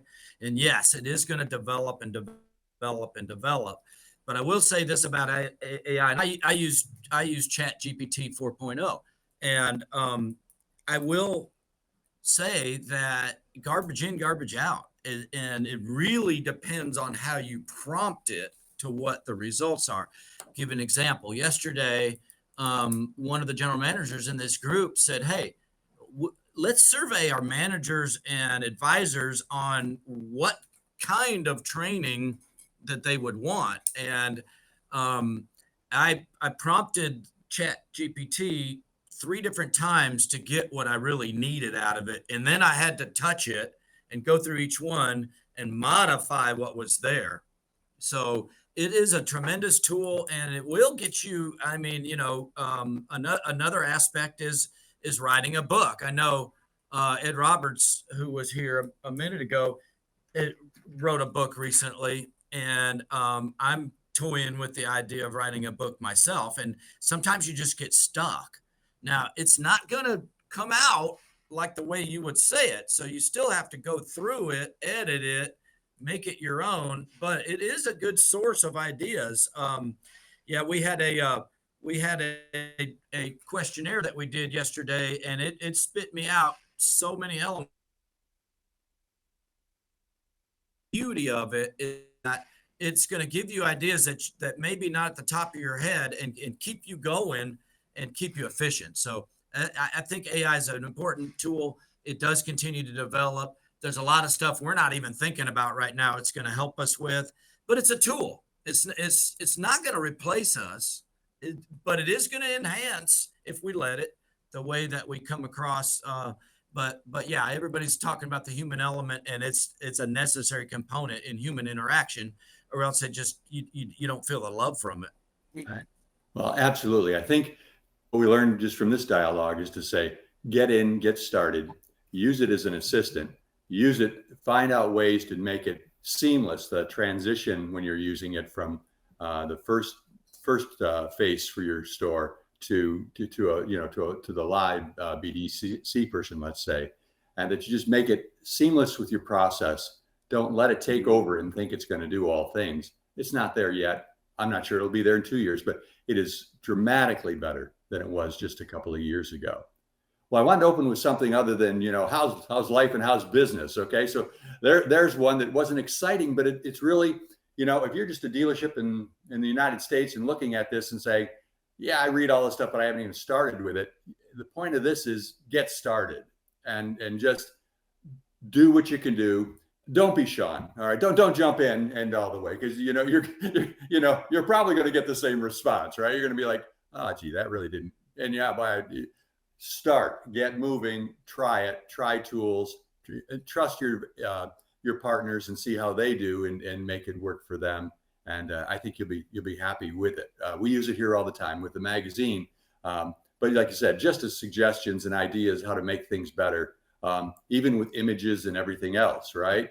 I had one guy said, well, that makes me look better. And I'm like, well, listen, if I sent you to a Photoshop, okay, to get your picture taken, and they dolled you up with the makeup and put all the bright lights on you, that's how you'd look. The beauty is I can do it with you sitting in your office. Okay. So that's, so the beauty is we can cut a few steps out of the process, right? Yeah. I mean, look how, you should see, look, I can't tell. Shon's the same Shon, the beauty is it really does work, and it really can be a very, very good tool. All right. So looking back, I'm going to assume everybody's having a great year, but tell me, how are you going to finish? How are you going to finish this year? Here we are in September. Now we're in the final leg of this. Okay. Many of you watched the Olympics a couple months ago, and you watched them run and run and run. They round that last corner, and it's like they've been jogging for nothing. And all of a sudden they kick in this next gear, which takes them to the finish line as a winner. What's your next gear between now and the end of the year to make your business really finish off the year where you want to be? Let's start on the bottom and work up. How's Ed? What do you think? What does it look like for you, Ed?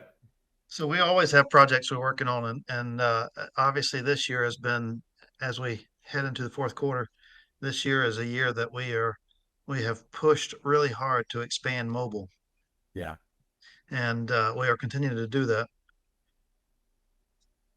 Ed, it's intriguing. My neighbor just had one of your mobile experiences, and he was like, Ron, you can't believe this. They came to my driveway. They changed the oil, rotated the tires, flipped the windshield wipers. I don't know what they did, but man, I'm telling you, they were gone in an hour, and my car is done, and I don't have to go down to that dealership. And you know what? Life is good. It's from the consumer standpoint, it's being really, really well received in this marketplace.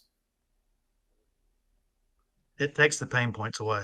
It allows our customers to continue on with their day without having the disruption of going into a car dealer and trying to schedule an appointment and hope that they can see them when they get there and not have to get in line. There's just so many elements from the customer's viewpoint of what it really knocks out of the park and puts the ownership experience at a whole different level. And when you can do that, then you're really driving home brand loyalty. Well, I can tell you from a consumer point of view, it's working. And I think it's a great strategy for you. It seems to be, well received, and you just continue to grow the mobile service business. You're a beacon for every other store on how to do that. And, get started, get moving, and tell everybody you started with one truck, right? Now you didn't start with 50, right? You just got this thing going at the beginning. Everyone's thinking they have to go get 20 trucks. It's like, just start and get it going. Amen. Yeah. So it works. John, how about yourself? How are you going to be finishing out this year? How's it going to work for you? No, I appreciate it, Ron. And I'm in dealerships all around the country every day, and it really continues to be execution of process. And so for my business, the most thrilling thing for me to see is a dealership continuing to improve on a regular basis. And I'm really just supplementing our tools with something that will be something that carry us through the times that I'm not able to be in the dealerships. And, I'm a huge fan of role play, and I'm a huge fan of video. And so we've got some systems coming out that are going to help us to be able to maximize the video presence in between in-store visits with dealers. And really, it's all about coaching. And do you really know how your service advisors are talking to your customers? Do you have examples of that? And really, the only way to do that is through role play. And so we're going to continue to enhance the customer's ability to really coach their people to execution, because no fancy widget, no word tracks, no expensive on the drive halo machine, no kiosk, nothing works unless you work it. And if we don't start and get people to actually to execute, then no training is going to work. It's going to rapidly evaporate. So continue to find ways to get people to execute in the field and get to greater and greater methodologies to do that. That sounds perfect. Absolutely. Shon, you've had a couple distractions over the summer. All good. But I was just wondering if you had plans for the rest of the year, and what it's going to look like for you. I did have a distraction. Anyway, moving on from that. So, the one thing I think at the end of 2023 was fixed absorption for us and the group, because I came to a group that, quite frankly, didn't have transparency with financial statements and accountability and with 20 groups. And that's a complete culture change for us. And we've changed that. Yeah. Thank you, John. It is 100%. So all of our managers now involved in 20 groups. All of them get financial statements, and we share them and we cover them on a regular basis.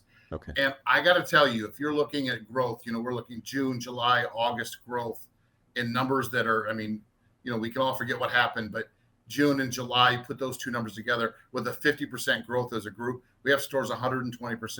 Guys, we didn't change personnel. We didn't hire anybody. We didn't fire anybody. We just has transparency telling them what goes into a financial, what makes the numbers work and what makes it tick. So as we finish the year, I think the transparency is key. I think numbers are key. And then, we can, the warranty uplifts and everything else that we've done, but financial transparency where everybody knows where everybody stands, there's no secrets. And again, if you've got there's a powerhouse of group people here. Okay. Everybody knows I'll call Ed, I'll call Tully. Everybody knows John and I have a relationship. I'll ask them. I'm not above asking, guys. I don't have the answer. And it's our managers can now sit in one room. Half of them had never seen each other before, by the way. And to Tully's point, he's been there 102 years. We're going to be here 100 years next year. I have managers been here 40 years that had never seen another manager for another store. That doesn't happen anymore. We've changed that. And that's how we've grown. And we're going to continue that. Isn't it funny how we mature? All of a sudden, we're not afraid to say, I don't know. Correct. Right? In my 30s, I never said, I don't know. I knew the answer. Now, again, they're probably hallucinations is what we call them today, right? I just made up stories for answers, okay? But I really thought I knew everything when I was 30. A few years past 30 now, I'm finding that, I'm okay with saying, yeah, I don't really know the answer to that, but let's dig in and get the answer. Let's work together and come up with what really needs to be done to get to where we need to go. Yeah. So it makes great sense. Well, jump up. Tom, tell me about yourself. What does it look like between now and the end of the year for you? So we're Western New York, so we're ramping up for tire season. That's always something we get excited for, especially October really kicks it off, and then it just ramps up from there. But one of the things that I'm excited for is we've spent the last few months working with a training platform. We're really investing a lot of time and effort into growing our service advisors, our front-facing personnel, making sure that they are equipped with all of the tools that they need to handle the customers, really become a true selling culture, building the value in the services that we offer and the value in doing service with a dealership, and then again, things like the mobile, but an awful lot of effort going into building up our service advisor staff, a sustainable training model for them so that we really can make them top of the top. Beautiful. Yeah, it sounds like a good plan. Should help you finish strong. Scott, how about yourself? Any plans between now and the end of the year to finish strong? Oh, certainly. Just like Tom said, it's snowbird season for us. So the snowbirds are all coming back. They need their vehicles serviced and taken care of while they're here in town. So that's our busy season from now going forward till the end of the year and beyond. So we're working on our processes, dialing them in. We've got really good processes, but no matter how good you are, you can always get better. So we're working on making sure that those are all dialed in, tweaked, and everything's running smoothly. We've got an apprentice program in the shop that we started some time back. We're fine-tuning that and also ramping it up so that we can continue to grow our own. That's very important these days. To make sure you're growing your own technicians, and this has worked very well for us. So we've gotten some really good technicians, and some of them started out as lot attendants, and they're mainline techs now. So that's working very well. Working on getting more used car sales, so that means we've expanded our recon department, added some technicians there, and some lifts and space. So working on growing that as well. So a lot of stuff going on. Sounds busy, Scott. Sounds like you got a lot going on for sure. And Tom, thank you again for your article on leadership in the shops. I really appreciate you contributing that article. It really has gone over well, and well done. Appreciate that very much. Thank you. Jim, what are you going to be doing between now and the end of the year? Where's your focus? So here's our focus. We are really hyper-focused on three key elements, and the three of them are retention, recruitment, and expansion. That's where our focus is. Our retention is we want to do everything possible to retain our current employees and keep the culture going where they improve, move up the ladder, and do a great job, especially all of our customer-facing employees. We really want to put a big emphasis on them as far as training, making sure that they're paid correctly, that they're supported by the management teams throughout the dealerships. Recruitment, obviously, is a big topic because without recruitment, expansion is really kind of foiled. You need, we're maxed out with bays. So our recruitment is very important and geared towards our mobile service, just like Ed Roberts down in Florida, down there with Jeremy, and doing a great job with the mobile service. And a lot of my incentive back in the beginning was from watching Ed and listening to him and reading and seeing Mobile Monday and through LinkedIn and all the social media platforms. We're next week, we actually take delivery of our 11th vehicle, and we will have our 13th and 14th by November and December. So that's really a big step in the right direction. Expansion is huge. Mobile service is working really, really well for us. We support it 110%. The trucks are out all the time. The mobile service technicians is a great asset to your dealership because they're customer facing. They're representing your dealership, your brand out on the road, whether it's a fleet customer with 20, 30 vehicles, or it's a single owner Explorer at their house doing an oil change or an easy recall. So our expansion is through mobile service. It's a convenient, very convenient way to please your customers and continue to do business with them because of that convenience level. And that's where our focus is through the rest of this year, and then continuing that through 2025. Beautiful. And Tully, let's wrap up with yourself. Tell me about your plans from now to the end of the year. When I look at it, my biggest thing is I'm tracking our hours forecast. Are we selling the capacity in our stores? And when you look at when we're going 100 miles an hour, where we're always at the 130, 140, which is 12 hours of tech per day, every day of their life, you got to stand back and say, we don't want to work our people to death. We don't want to overlook things. Like Jim said, retention. Is our service riders overworked? Are our technicians producing those hours in 8 hours? not 20 hours. We want to make sure quality of life is there. So my big thing for the second half of this year is, are we doing the processes right? Sometimes when we're going 100 miles an hour, process is skipping, like, well, Tully, I did the best ever month.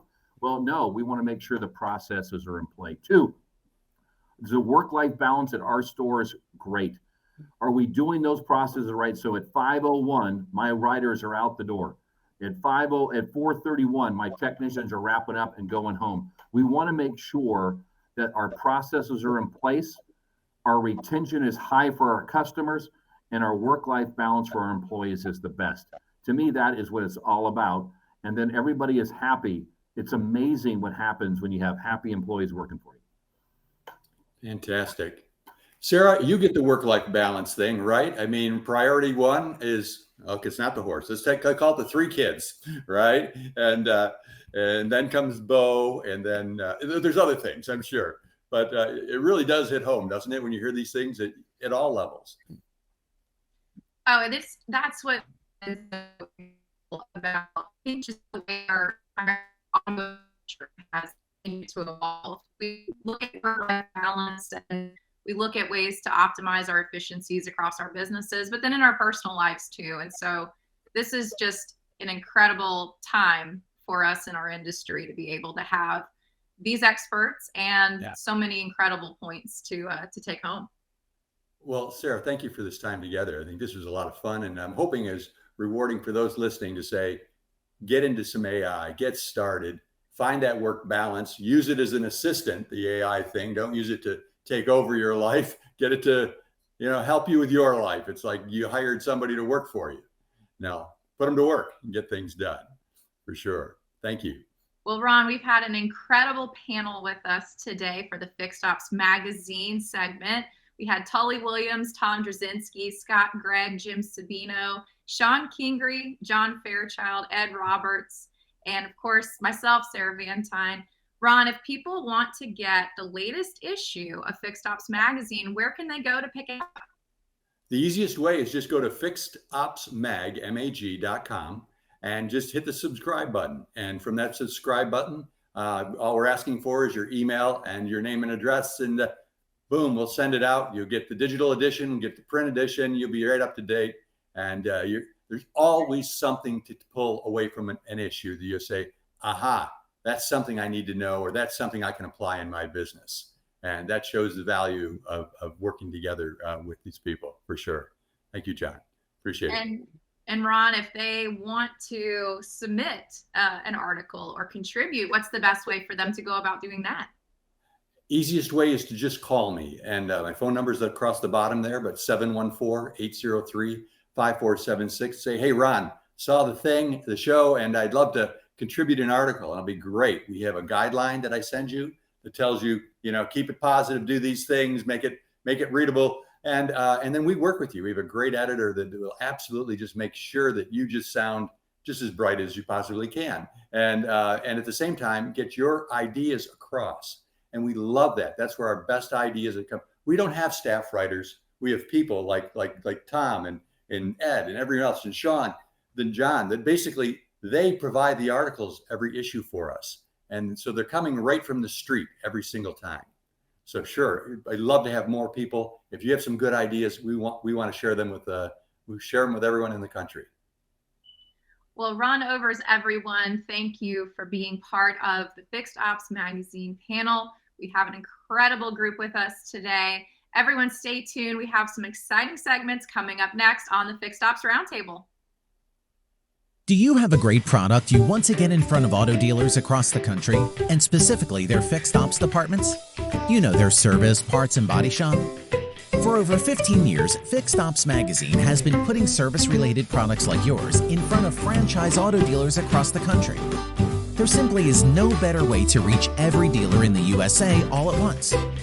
Hi, I'm Ron, the publisher of Fixed Ops Magazine, which is both a digital at fixedopsmag.com and print magazine that reaches out to over 38,000 subscribers who influence what products are purchased in the over 16,000 dealers across the country.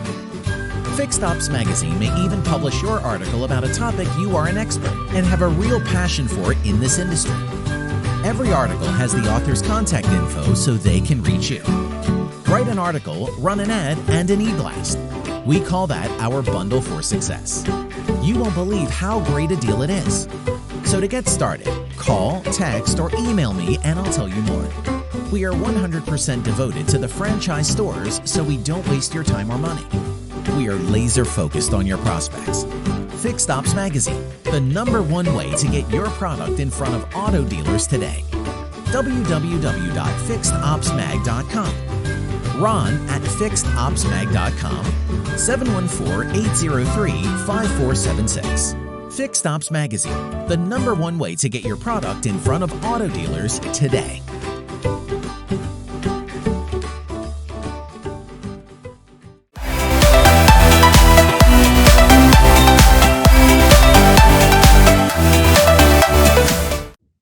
Become a pro with our next speaker, Fred Fordin of DeelrPro.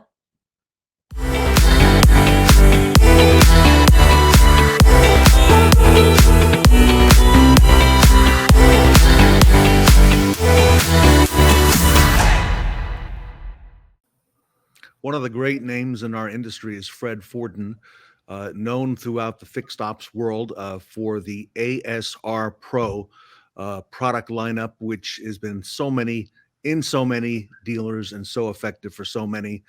Fred Fordin, captain of industry for fixed ops. Welcome back to the Fixed Ops Roundtable. Thank you, Ted. Always great to be here. Love doing Fred, these. you've always got amazing insights. So, how could we not have you back, right? Thank you. It's really nice to hear that. Thank you. All right. I know, because you and I have been talking for the better part of a year, maybe more, that you've been hard at work on something behind the scenes. I understand you're ready to reveal it, or at least some of it. It has to do with business intelligence when you need it, a product called DeelrPro. And, with all that you have going in the industry, first of all, what did you see as the opportunity or the low-hanging fruit, if you would, for dealers and how you'd get involved? So, Ted, it's funny. I sold ASR Pro to DeelrTrack 10 years ago last month. Really? Wow.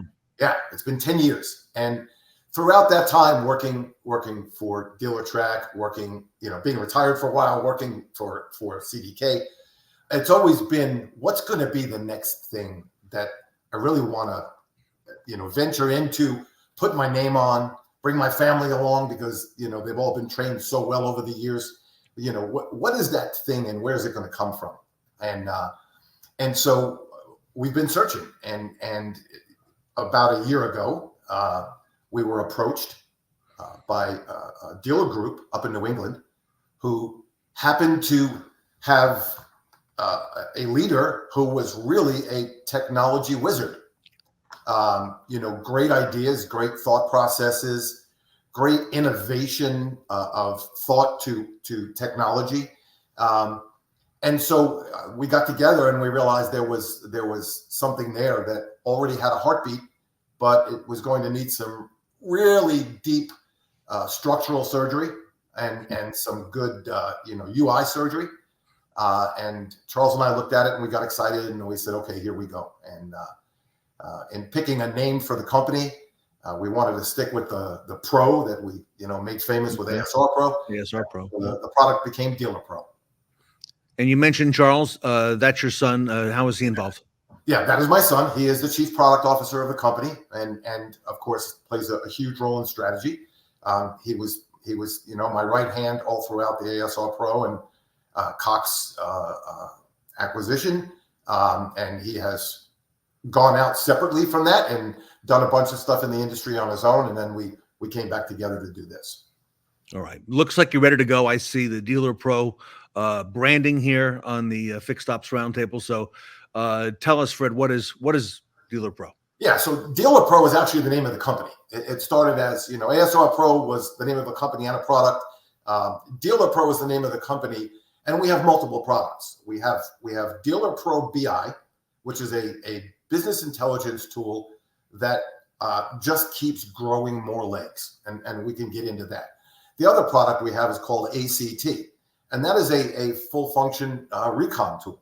And we've we've managed to stay in fixed ops, which, you know, we're so deeply entrenched in for so long. And then we've got a third product, which we just got patent pending status on. And I'm going to keep that one under wraps just a little bit longer. That one is going to turn fixed ops on its ear, but we got a little bit more work to do there before we're ready to get back on maybe the next roundtable and be able to say, okay, here it is. Okay. So tell us a little bit more about those. We're starting to see that term business intelligence, BI, creep up now in a lot of roundtable segments. Tell us more about those products. Yeah. So, you know, we've entered a business that has competition, and we're never scared of competition. The more competition, the better in our view. You know, we certainly had lots of competition with ASR Pro. But ASR Pro's in 7,500 dealerships. None of the others are. And so, you know, we know how to get there. We know how to partner with the big players. We know how to make our bones and get to the right place. And part of that is about being able to develop a tool that offers solutions to problems and creates profitability.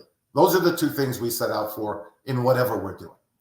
DeelrPro BI as a business intelligence tool, it's all about looking at the data, right? And then what do you do with that data? So, you know, so the DMS systems house, you know, monstrous amounts of data on behalf of every dealer that they represent. And they do a relatively poor job, in my opinion, of presenting that data. Okay. So you look at those big companies, you know, and there's been some acquisitions and they push the data out, but then it becomes, am I just giving the dealer another way to view the data? Or am I actually creating opportunities to create thought? And there's a big difference in those two. You can throw numbers on a board and say, here, Mr. Dealer, go figure it out. Or you can throw those numbers on the board and then have a second board and say, Mr. Dealer, here's the suppositions we make from the data that you're showing us. And of course, in order to do that, if you didn't run dealerships, if you didn't manage groups, you're not going to know how to do that. And so we feel like we have an advantage. We have a leg up on the other BI companies that are out there because we have a unique perspective into, you know, what is the next best decision? What is the thing that we need to do to make our dealer more profitable? And then the ACT product, that's a whole different avenue, and yet they tie together because part of business intelligence is not just, okay, here's some data and here's some hopeful decisions. It's also about garnering factual information that leads to new assumptions. So for example, when you're doing recon on vehicles, the more data you have while you're doing that recon to tell you what that vehicle is doing in the market. What has it done historically on your lot and in your area? What has it done? What is the potential for it to do on your lot and in your area? Are you stocking the right vehicles? All of this is information that's also available in ACT. So you're not just running a recon tool and tracking that car. You're also looking at the market at the same time and saying, okay, I need $1,100 worth of repair. That's going to put this car over the line I want it to be on. It goes to wholesale. All of that built into the reconditioning tool. So we've got some serious chops to bring to the industry. So it sounds like DeelrPro BI and the ACT product that you've got, these apply not just to fixed ops, but they apply to variable too. Oh, no question. No question. I got to give you credit because, you know, we mentioned ASR Pro at the outset. You mentioned it's in you said 7,500 dealers today? Yeah, between CDK service and next time inspect, it's in over 7,500 stores. All right, I'm not even going to ask it how it's got into all these dealerships now that's happened, but I will give you a lot of credit because whenever somebody, even in a dealership that doesn't use the product, refers to ASR, I think of Fred Fordin, okay? Because that's become a term now that's you know, it's known in fixed ops, but your product really, you know, has really made a big change for dealers. So do you anticipate the DeelrPro BI and ACT products are going to have that big of an impact as we move forward? Well, the impact. So there's two different impacts, right? One is the volume of dealers. I don't see these products ending up in that many stores unless we were to do the same thing again and sell our product to either a big company like CDK or Cox. Certainly we'd love to see that happen, but that's not our plan at this moment. If we can penetrate 1,000 dealers over the next 5 years, we would have an extraordinarily profitable company. And so our vision is a little different this time than it was last time. We learned, right? The first time I sold the company too fast, right? I saw an opportunity and I took it. I probably should have waited a year or two longer in hindsight, right? This time we're going about it in a very different way. We've got all that experience. I've been an executive at DeelrTrack and at CDK and learned a lot during those opportunities. And so it's just a very different approach this time. All right. So this time, Fred, what's the goal? You mentioned you've entered a market with competition. Why, competition, and why now? And, why DeelrPro? So, great question. And I love that question. I've never been afraid of competition. It's always been, if the competitor's doing a good, look, there's 17,000 new car dealers. There's how many independents beyond that? Maybe it rounds out to 20,000 if you look at independents that could use the system. There's plenty of business for everybody. Nobody's penetrating all 17,000 new car dealers. There's room for everyone, and everyone likes different technology, and they look at things differently. I'm not afraid of competition because, one, I will respect what they've done, and two, my intention is to outbuild them and to outgrow them. And so, with those things in mind, I just can't be afraid, and I can't worry about, it's funny because when you go out in the PE market, it's the first thing. How many competitors do you have? Mm-hmm. I don't care. I've got 7, but it doesn't matter because we know how to climb to the top of the heap, and we just have to do that. Fred Fordin is the CEO of DeelrPro. The product is out now. 2 products, DeelrPro Business Intelligence BI and ACT. Fred, tell us who at the dealership needs to be speaking to you about finding out more of these products and how you can help them. Yeah, so these products are typically only going to be used by management, and that's part of the quality that we're building in. In the ASR days, we had to look at 100 people in a dealership using the software every day. Yeah, well, true. Those are big dealers, obviously, but 30, 50, 100 different people per dealership using the software. With business intelligence, it's really nowhere near that. It's really just managers. Part of our tool, what we do is all of the planning and projections that a dealership will build for the next year are all done in DeelrPro BI. And so, every department manager is going to utilize it, and then it's going to roll up, right? It's a department manager to a GSM to a GM, of course, fixed operations coming up on their side. And then, of course, if it's a group, which is predominantly what we will sell to, is groups, and then from there, it will roll up to the chief operating officer or a regional person. They can lock in their projections. They can go in and they can adjust based on results, based on industry trends. There's all kinds of information that we're pulling from every day. One of the things that we're doing differently, most BI tools are pulling data at night and presenting you that data the next day. We're updating every hour live from the DMS. Live, okay. Well. And that may not be important from the 1st to the 25th, but it is very important from 26th to the 31st, because all day, every day, you want to know where you are. And where those other BI tools are only downloading the data the night before, we're showing you hour by hour as you go through those last 5-6 days, exactly where you are. And so, so we've got a leg up there in helping the dealers at the end of the month to actually meet their goals, meet their targets, know exactly how far behind they are. It could be 4 o'clock. You could go out to a sales staff, guys, I got to have 3 more units today. And they got to average $4,000 a copy. Go. It's just, guys, all this work in progress. I need to close 30 of those ROs in the next 2 days. Let's go. This is information that if it's being dealt in a timely manner, it creates opportunities for the dealer. You know, it's like a football coach, right? He's standing on the sideline. He's doing rah-rah. He's calling the play, and then he's pushing the players. This is the same thing. We're pushing the players at the end of the month where the others can't do that. Very smart. Fred, I didn't ask you ahead of time. What about integrations?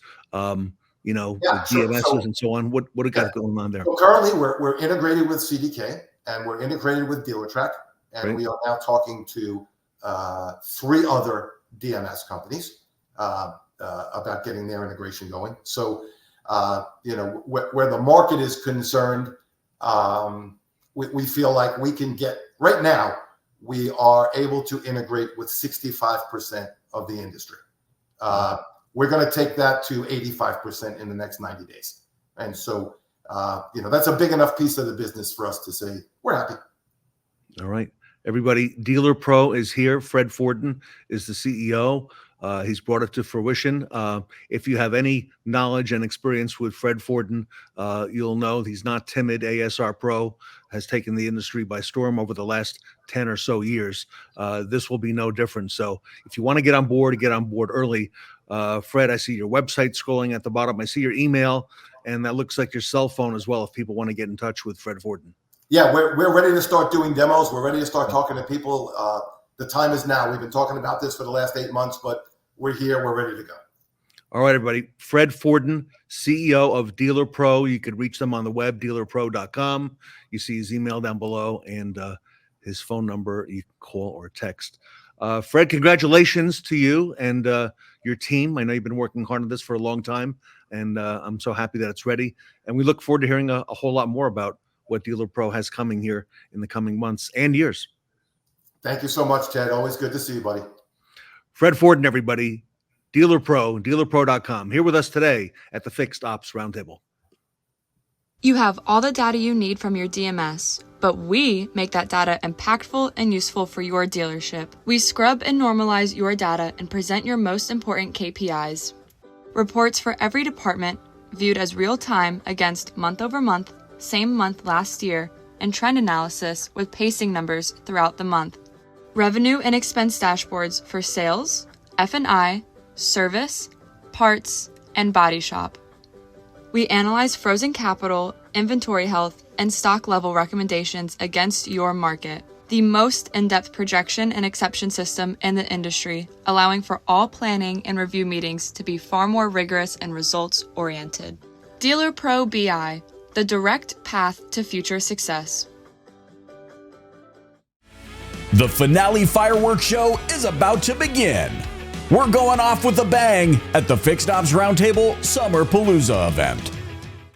Click Add to Cart on our next segment, all about the financial upside of online part sales.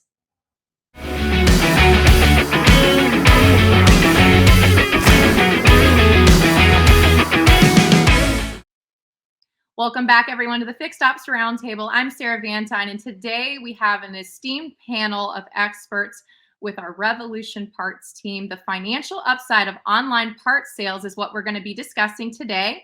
We have Joe Kwasneski with Sarah Automotive, Larry Sherman of the Nilo Company, and Mike King of RevolutionParts. Gentlemen, welcome to the panel today. Thank you. Great to be here. Thank you. Nice to be here.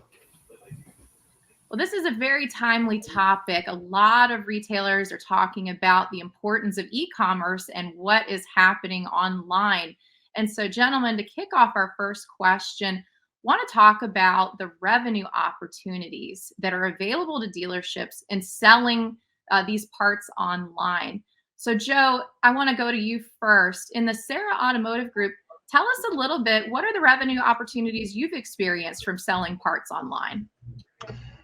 Well, we do a very good job as a wholesale. In fact, in the state of Michigan, we're #1 with wholesale Mopar parts. And it was just an opportunity to get involved in online sales just to add to that mix. We can sell discounted parts. We do a large variety of delivery through 12 drivers, a fleet of vehicles, and we deliver all over between Southern Michigan, Western Michigan, and even Northern Michigan as far as Port Huron, Fort Gratiot. So we have a large variety, a large geographical area to cover. But I saw an opportunity with online parts offering discounted parts to the customer and actually making it a little bit more profitable by the shipping piece to actually have additional sales to the wholesale department. And Joe, expand on that for a second. When you're talking about that shipping element, so what exactly benefits have you experienced from those components? Well, offering parts competitively online, you're kind of challenged at times to offer the parts at a reasonable or even lower price than your competitor. But using the shipping profitability when you're offering shipping to the customer, you can offset that profitability by actually making a little bit more money in the shipping side of costs that kind of add back to the revenue and total profitability of your sales. Larry, you have an incredible parts operation with the Nilo company. Can you share with us what revenue opportunities have you experienced from selling parts online? So, similar to what Joe was speaking, for us at the Nilo company, our wholesale is very solid, within our group. We have, I think, 14 trucks on the road. We consolidate and we share all of our resources as a group, which makes it extremely efficient for us. But again, like Joe was saying, in looking for other opportunities to generate some extra revenue for the company, we reached out and partnered with Revolution, and it's a phenomenal program, a lot of support from them. And like Joe was saying, you're going to offer your parts at a more competitive price and have an opportunity to make up some of that revenue that you would be giving away on the sale price of the part. You're going to make that revenue up in regards to maybe some opportunities with some shipping costs. Mike, Revolution Parts is an incredible partner in the automotive space. What do you see from your perspective, the revenue opportunities that a dealer could really capitalize on from selling parts online? Oh, the opportunities are endless if you've got an open mind and like to attack things full on.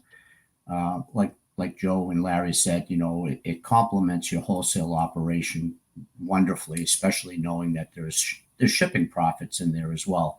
But it's also a great tool for controlling obsolescence. A robust wholesale operation, even run with the tightest fist, does generate some obsolescence issues, and being able to sell those items through the Revolution channels out to eBay or Amazon or even to the retail public, it just gives you that extra opportunity to sell that part outside of your market area. And with robust wholesale operations, you do have a pretty big footprint, but the world's a big place, and you're not going to get a delivery truck to every spot in the world. So opening your store up to these potential buyers from literally all over the world. I mean, if you want to sell across the United States, that's great, but it's a great big globe, and there's lots of people that need original parts. So the opportunities really are endless. Well, Mike, I'm glad you mentioned the storefront, because that mentality, that people walk up to the parts counter, they just come in off the street to buy the parts. I mean, today your storefront is the entire world, and you have that opportunity for your parts counter to reach everybody wherever they are online.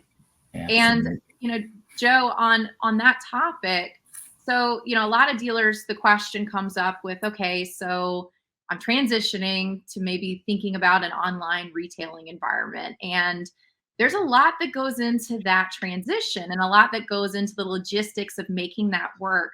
Could you describe a little bit about what your experience was like with Sarah Automotive? How did you all make the transition to selling online? Well, we made the transition through Milage. We had actually an ownership change. We're Sarah now, but we've been previously Milage, Chrysler, Jeep, Dodge.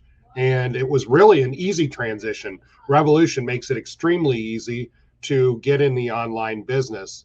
Like Mike said, you're definitely getting a different customer, It's different for someone that has to go to a regular dealership to the parts counter and try to get a part. They can do this within the ability of their own home by adding a VIN number to their order and selecting the parts they need. Revolution makes it very easy for you to get in the online business by providing the shipping methods and procedures, by handling the orders, by a lot of times protecting the orders through extend and other procedures that helps you with potential losses that if you tried to do this on your own, you would be actually taking that responsibility up on your own. But like customers can place an order through Revolution, and on the processing side, it's very easy for a dealership to get in on the online business and again have these orders protected by the extend insurance that Revolution offers, so that the customer can place the order and it's somewhat at ease with the dealership to process and ship these orders through Revolution. And Joe, so I mean, the big takeaway I heard there was easy. This makes it a much easier process than if the dealer was trying to coordinate all of these logistics on their own. So that is fantastic. And Larry, I'd love to go to you now and just hear what your experience with the Nilo company. What was the transition like for you to share or to sell parts online? Yeah, and again, for us, so when I started, we had a pretty antiquated, manually time-consuming online store that to get the pricing updated, you'd have to manually do it all yourself. There's just not enough hours in the day to be able to do that. So when we discovered Revolution, that was really a breath of fresh air for us. Everything is taken care of behind the scenes. They've got like Joe said, it's a very easy platform to use. I think both for the consumer and for us at the dealership level. Very simple to process orders. I love one of the features that Revolution has available, and that would be in regards to the fraud alerts. So they will give a score to the customer of, hey, you know what, this customer is kind of a high risk on the fraud, so you might want to think twice about that. And, we're not shy about canceling orders that we have any kind of question about whatsoever.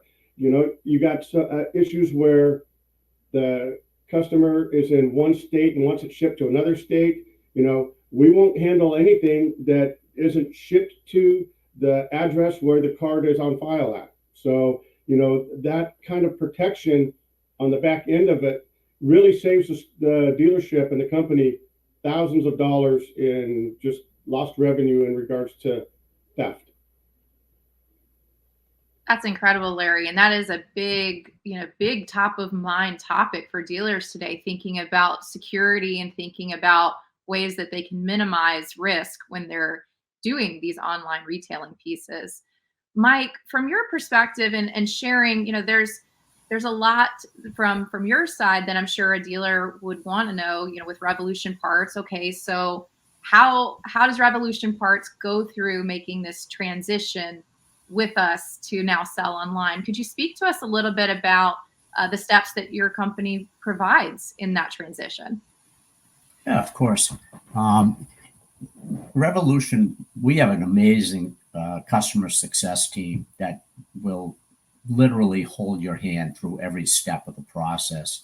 We gather all the necessary information. We have an implementation team that handles the technical side of it, the customer success side that handles the operational piece and educating you on how to use best practices, to Larry's point, fraud alerts. That's a huge tool that really saves dealers a lot of heartburn. But we can take it even a little bit further. We have managed services. We have dealer consulting, where you can have an industry expert who not only knows the Revolution platform, but has lived in the parts manager's seat. That's literally done this. So they know the heartburn of the dealer parts operation. They know the Revolution platform, and they can bring all the pieces together and give you that extra level of comfort that says, if you struggle a little bit, let us help. If you are doing well and you want to do better, no problem. We'll come out.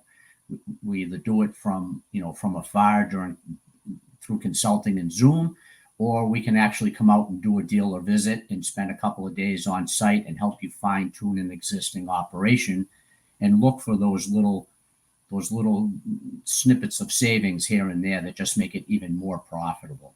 So we have a ton of tools, and I've lived both sides of the fence. I've been in the dealer parts environment since 1984.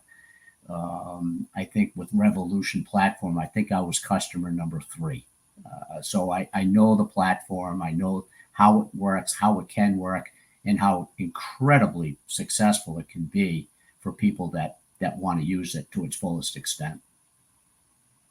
Well, Mike, I think the big takeaway that I'm hearing for everyone on this panel today is that Revolution Parts makes it so easy to get their parts online. And then there's all these safeguards that are in place, both in person and virtually, to help them be successful in this space.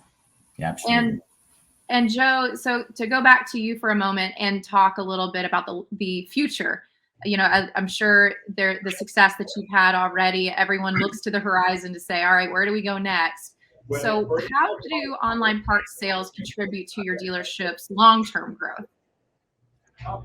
Well, again, it's an addition to. I don't think I'll ever meet my volume that the wholesale department does, simply because they have established shops within their area and they have regular ordering and regular needs.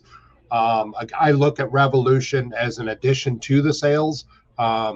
Since I've been doing this, which has only been 3 years, I've doubled my sales with Revolution from when I had started. I have aspirations of hitting the goal of $100,000 a month, and we're getting close to that goal. And I think with the opportunity that Revolution offers to have other selling institutions like Amazon, eBay, and other platforms, I'll be able to reach those goals that I have. It's kind of like, I hate to keep on saying it, but they make it so easy and user-friendly. And the sales individuals that Revolution has at your fingertips to help you achieve your goals are always evaluating Google ratings, speed of the internet, customer base. I use YachtPo, which is another Revolution tool that can help you legitimize your website and show your customer service to customers that are seeking you for the first time on the internet.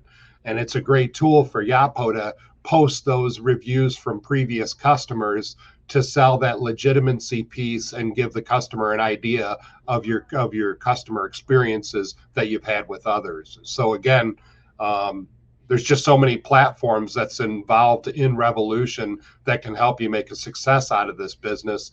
I just think it's an opportunity that we'd be foolish not to take care of. Larry, the Nilo company has been in business for 100 years, right? They're an established brand, an established company in your market. How do online parts sales contribute to the Nilo company's long-term growth strategy? So again, it's not going to be our primary bread and butter whatsoever. However, the opportunity to reach far outside of our market, coast to coast, to be able to expand that customer base and sell to customers that we would have never seen, had no idea of coming into the dealership. So, the marketing team that is available to us from Revolution, that helps us. That's completely helped us expand and grow. We probably sold $150,000 within the past 12 months. And that's additional revenue on top of what we normally would have had the opportunity to capture here within the dealership. So you think about the revenue streams, and that's only going to continue to grow. Mike, I want to switch gears for a second to talk a little bit, in this vein with the dealership's long-term growth strategies, and really focus for a second on the competitive advantage that these dealers that are using Revolution Parts what are you seeing with their market expansion opportunities? How do they have, more of a competitive advantage compared to the dealers that aren't on the platform? Well, one of the advantages of having an e-retail site and having volume being built up on it is if you're working with a manufacturer that has back-end funds, now you're increasing your purchasing, which the manufacturers love, and you're increasing the amount of dollars that you're bringing in, not only through the front of the site with parts pricing and shipping profits, but also the additional back-end funds that wouldn't be there. And Joe's closing in on $100,000 a month. That's another $1 million a year. That might get you from the 2% rebate to the 4% rebate, and that's not just on what you're selling on the e-commerce site. That's shop wide. So now you're talking real money, and so there's a huge benefit there. And to build volume on the site outside of your marketplace, you can build a lot of volume.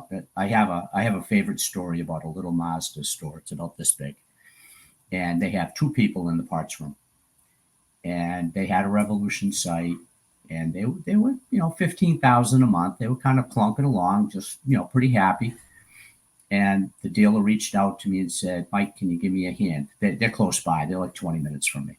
So I went down, and I kind of taught I call him a kid. He's probably in his 30s, and said, "Hey, let me give you a little insight on how this all works. And if you listen to what I teach you, I will help you grow." And the dealer wanted to get to $100,000 a month. That was his number. He said, "I don't want to conquer the world. I just want a nice, reliable revenue stream to add to my fixed ops." Within a year, the kid, God bless him, he listened to everything I said, which sometimes can be difficult. And they went from $15,000 a month to $150,000 a month. They did $1.2 million last year. And out of that little Mazda store, still with 2 people, with no more inventory, no more personnel, no more floor space. And so, the ability to grow an e-commerce platform is there. It's just, it's like anything else. You have to put in your sweat equity. Nothing comes for free in this world. And, there's not too many parts people that I've ever run into, especially parts managers, who don't have that drive to succeed. It's kind of part of our makeup in this industry. So if you get after it and you follow the best practices, the sky's the limit. I mean, literally the limit. You can build it. I've got clients that I work with through Revolution that are at $1 million or above a month. It's all there. It's just got to keep your nose to the grindstone and believe. Well, Mike, I think that is an incredible story, because I'm sure a lot of the dealers that are listening to us today have that exact question. Okay, so, I'm a small single point store. How do I compete compared to these bigger automotive groups? And even on that flip side of the equation, Mike, I'd love for you to share a little bit. What are the ways, that Revolution Parts helps dealerships from that single point Mazda store all the way up to a large, multi-store dealer group? Are there different strategies that you deploy for those clients? The base strategy is the same. There's a core set of best practices that we teach everybody, because they apply to everybody regardless of size. As you grow, when you get to the $200,000, $300,000, $400,000 a month mark, then of course there's the growing pains, the pinch points that either your facility, is giving you problems or whatever the case might be. So we work with everybody based on where they are in their journey. And we have our CX team, customer experience team, super knowledgeable. They understand this platform. They understand the industry. So they work with you hand in hand. And then again, like I said, we have the experienced dealer consulting available to the people that really want to turn the wick up. And then we have an unbelievable marketing team that I've been in e-commerce for auto parts since 2006. I was an early adopter. And I've worked with a lot of marketing firms over the years, and nobody knows parts like this team. I mean, it's incredible the return on investment that these people get. So we have all these tools available for the dealer to tap and use them to their advantage to grow. And, you know, the greatest thing is, if you're a small single point dealer out in the middle of the cornfields of Iowa, your wholesale opportunities are limited. I mean, you do need shops to sell to. And if you have to drive 50 miles to get to the first shop, you're at a competitive disadvantage. On the world stage with e-commerce, everybody's on the same playing field. We all live on the same internet. And, you know, if you want to work a little harder than the other guy, then you'll do a little better than the other guy. So it's a pretty cool place to do business. And Mike, I love the possibilities are limitless. It really is. The storefront is the world these days. And so it's exciting to hear how Revolution Parts helps dealers of all sizes capitalize on the opportunity for parts sales. In the last few minutes that we have, I wanted to just ask this question really to all three of you. And so, you know, a lot of dealers listening today are wondering, okay, you know, if there's a piece of advice that you would give, you know, as they're going down this road of exploring e-commerce and selling parts online. Joe, I'll come to you first. What advice would you give to others thinking about selling parts online for the first time? Well, to Mike's point, just a couple minutes ago, Revolution has the tools within itself to make you successful. And I guess there needs to be a initiative on the seller's part, be it different dealerships who want to get into the online business. The sales are limitless. Revolution gives you the tools through, in my circumstance, mostly the customer service manager that you have associated with you. And you can reach out to them. You can do health checks.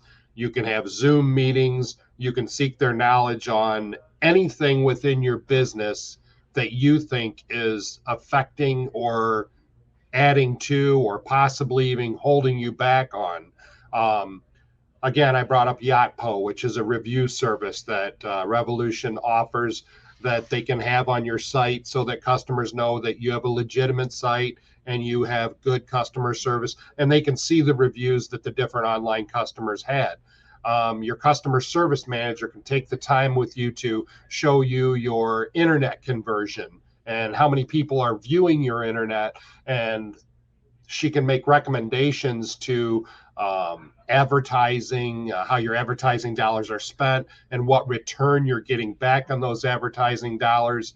I guess I would say that the person who wants to sell parts online, the sky's the limit for them. The only thing is they need to take the initiative to, number one, go with it and use the tools that Revolution supplies. But then after that, if you're looking to improve and grow your business, there are the tools out there to help you address every side of the internet business to either improve upon or excel in, change, possibly reroute different, thought processes. I mean, even when we talk about shipping, I brought it up before, and how shipping can add to the overall profitability of the part. You might discount the part a lot more because of competition. But again, as Larry said, and I said, you get some of those dollars back when you make a little bit of money on the shipping process. Your customer service manager can help you with that process too. Maybe it's the Midwest. Maybe you're sending stuff out west and you are in Michigan or Maine or whatever. If your shipping fees are not close or competitive, that can be taking part of your market away from you. And I look at the whole United States in my business, and I keep track of where my customer base is, and I work towards getting those states that I am not getting business in. I'm trying to go for those as well. I'll keep my main point, but I want to make sure that any opportunities I have, I'm addressing. And I really believe Revolution gives you the tools you need to help you do that. Fantastic advice, Joe. Larry, what advice would you give to others thinking about selling parts online for the first time? So there's a saying, I think, from Vince Lombardi, that the only place that success comes before work is in the dictionary. And, you really need to be diligent. You really need to stick with it. But I highly recommend that you develop the strategy with the customer service team and you utilize the tools. Okay. So one of the examples for us is, we try to make sure that we market outside of our backyard. Okay. So we want to go outside of our area because we don't want it on our website that, hey, you know what, you're selling me this part, but I can buy it online from you for substantially cheaper. So we really try to, and the marketing team has done a fantastic job about helping us kind of block out our own backyard. But that being said, someone comes in with it, of course we're going to take care of it, right? We're going to take care of the customer. We're going to do what's right, but we really try to avoid those situations. And those are some of the strategies that, the team of Revolution has really helped with us. But what I want to say is, you really got to stay with it. You got to stay diligent. It doesn't happen overnight. Okay. But you can, once the ball starts rolling, you're going to see results and success right away. Very timely advice, Larry. And Mike, I know a lot of people listening today are probably wondering, what advice would Revolution Parts give to a dealership that's looking to get started? So what are your thoughts there?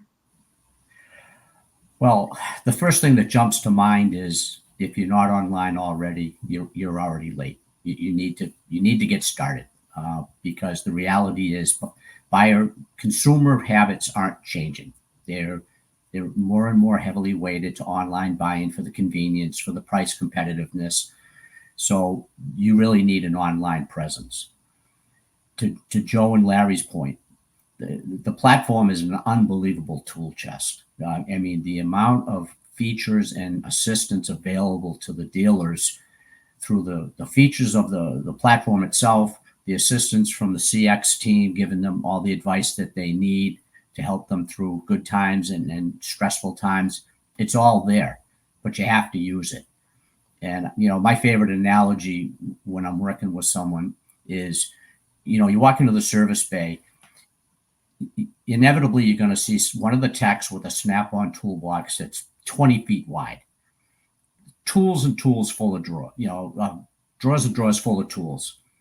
So if you go out to the truck and you buy a brand new fancy torque wrench and you put it in that drawer and you never open the drawer again, that tool's not doing you any good. Use the tools, use the guidance. It's all there. We're always available. For the dealer consulting team, everybody gets our cell phone number.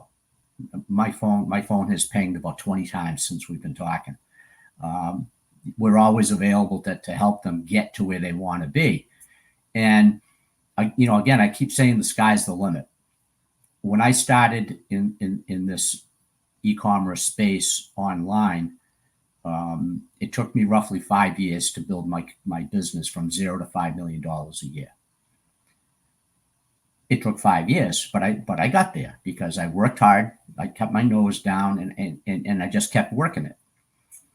When I sold my company and went to work for an auto group, it took us 8 years to build that operation to $25 million a year. So the business is there. We're only scratching the surface. There is so much business available to companies. It's just a matter of, are you going to put your time and effort in and make your site work, or are you not? And the ones that put the effort in, like Joe and Larry, they're the ones that succeed. So it's an unbelievable opportunity for any parts room located anywhere in the country. Doesn't matter what your geographic location is. If the postman comes to visit you and the FedEx and UPS man come to visit you, you got it knocked. It's just a matter of let's go get the business. Well, Mike, if a dealer wants to reach out to learn more about Revolution Parts, what is the best next step?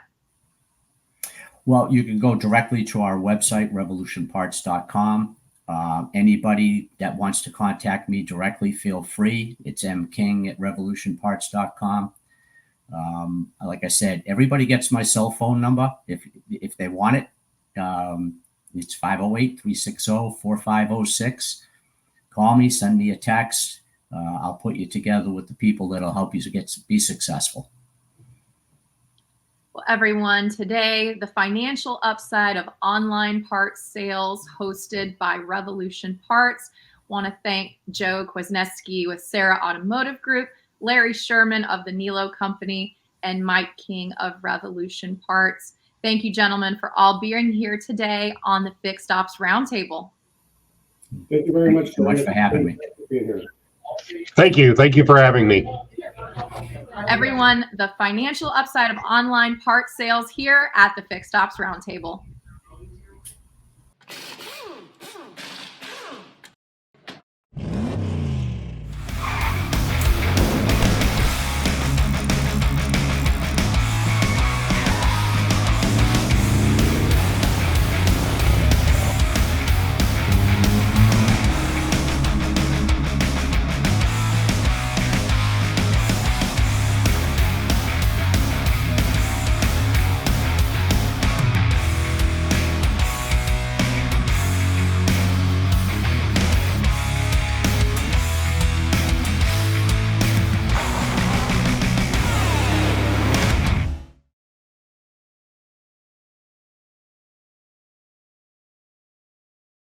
Learn, network, and grow at the next Fixed Ops Roundtable pop-up event, happening live on October 3rd and 4th on the campus of Northwood University in Midland, Michigan.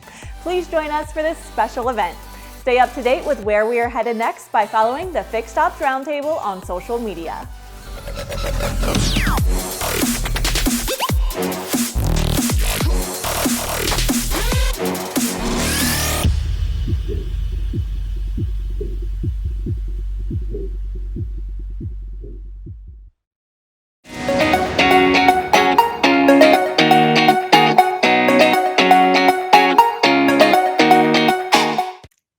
School's in session with the Northwood admissions panel up next.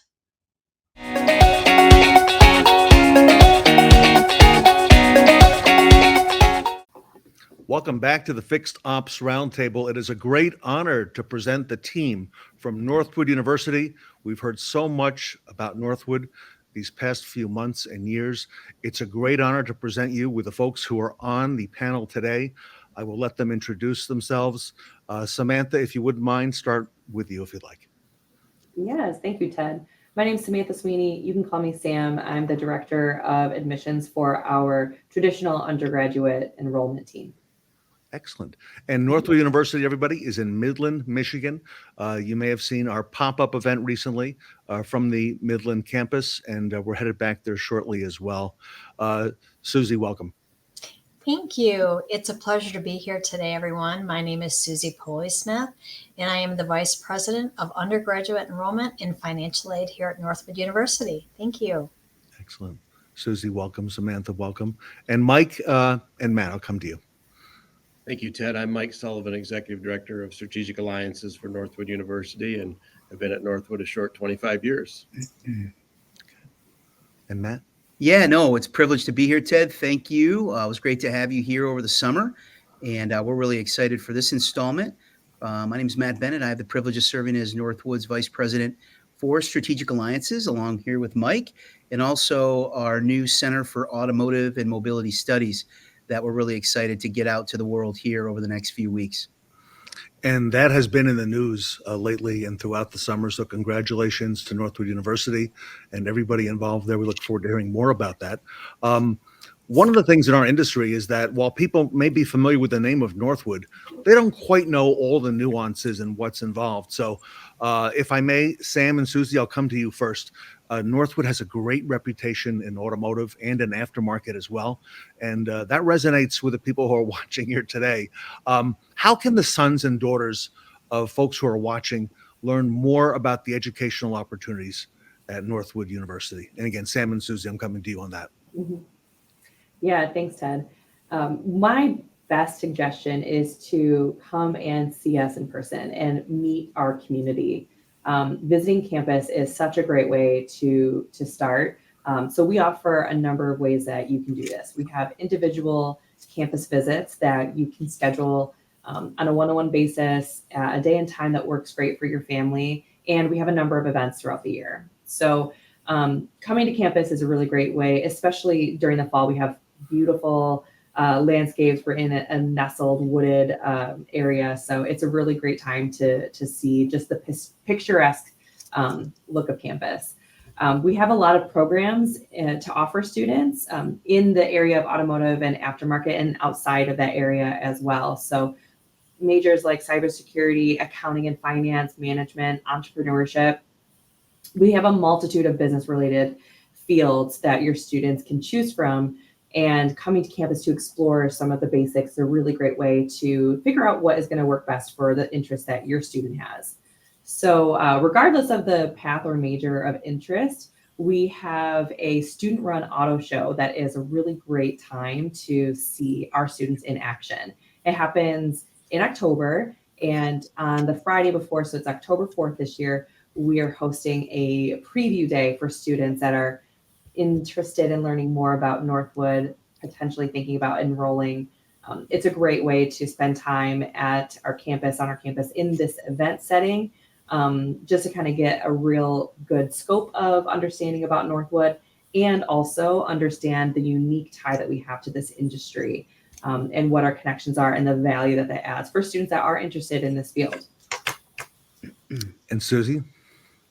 I'm going to take the next one. I think Sam covered everything. Just coming to campus and really checking out is the best way to learn about Northwood University. You know what? I've heard, Susie, I've heard Matt say that the International Auto Show, October 4th, 5th, and 6th this year, the 61st International Auto Show at Northwood. I've heard Dr. Matt call it the Super Bowl of events, and I've been there last year. And it really is, everybody. It's an amazing event. You've got a lot of folks who come there on campus, and a great opportunity to see Northwood and its students at their best. And honestly, I would just add to that, Ted, the best part about Auto Show, it's for all students. Our automotive students, automotive marketing and aftermarket are obviously the mainstays, but the finance students take care of all the money that runs through. The hospitality students run the concessions. The marketing students put on that part of it. So there's something for everyone, whether they're a freshman just starting out or leaving as a senior, being a team captain. It's a great way where students can learn to collaborate and really hone in on those communication skills, which are essential to be a professional in the business world. Yes, you know, that was pointed out at our recent pop-up event. Samantha, while Northwood is known for automotive, it's not entirely automotive, as you said. There's a lot of other things going on. You know, a big portion of it is automotive, but there's a whole lot to that Northwood study, to that Northwood story.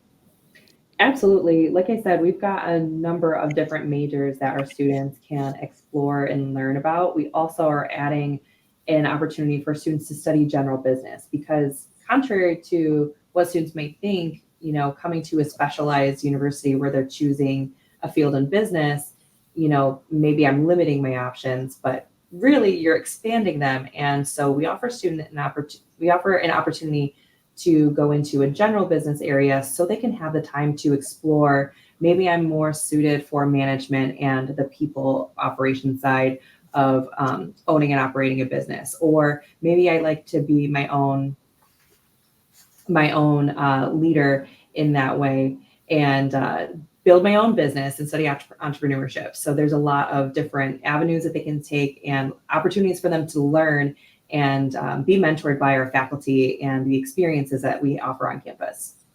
Mike and Dr. Matt, if I may, I noticed one of the things I couldn't help but notice was the passionate students you've got there that you graduate, and how well spoken, and you know, the appropriate eye contact, and you know, the networking component at Northwood is amazing. We know that Northwood does a lot of training and offers working adults also the opportunity to complete programs and degrees. So if I may, Matt and Mike, how would one of our viewers who may work in a dealership or service or parts department learn more about Northwood and its offerings? Go ahead, Mike. Yeah, you can go online to our online, Northwood Online. We have 8-week accelerated classes. We have 6 starts per year for students, and they can really come in and be involved in undergraduate as far as the bachelor's degree pathways that we offer. It's the same pathways that we also offer on campus. And so, but it's being able to meet our adult students where they're at and really carve out a pathway for them with an academic advisor that's available for them throughout graduation, as well as career services that they have for a lifetime as a student and graduate of Northwood University. Yeah, there's a lot of folks out there, Ted, as you were peeling back the onion on one of your first visits here last year at our auto show. And it's really how Northwood can, to Mike's point, meet students wherever they are in their careers.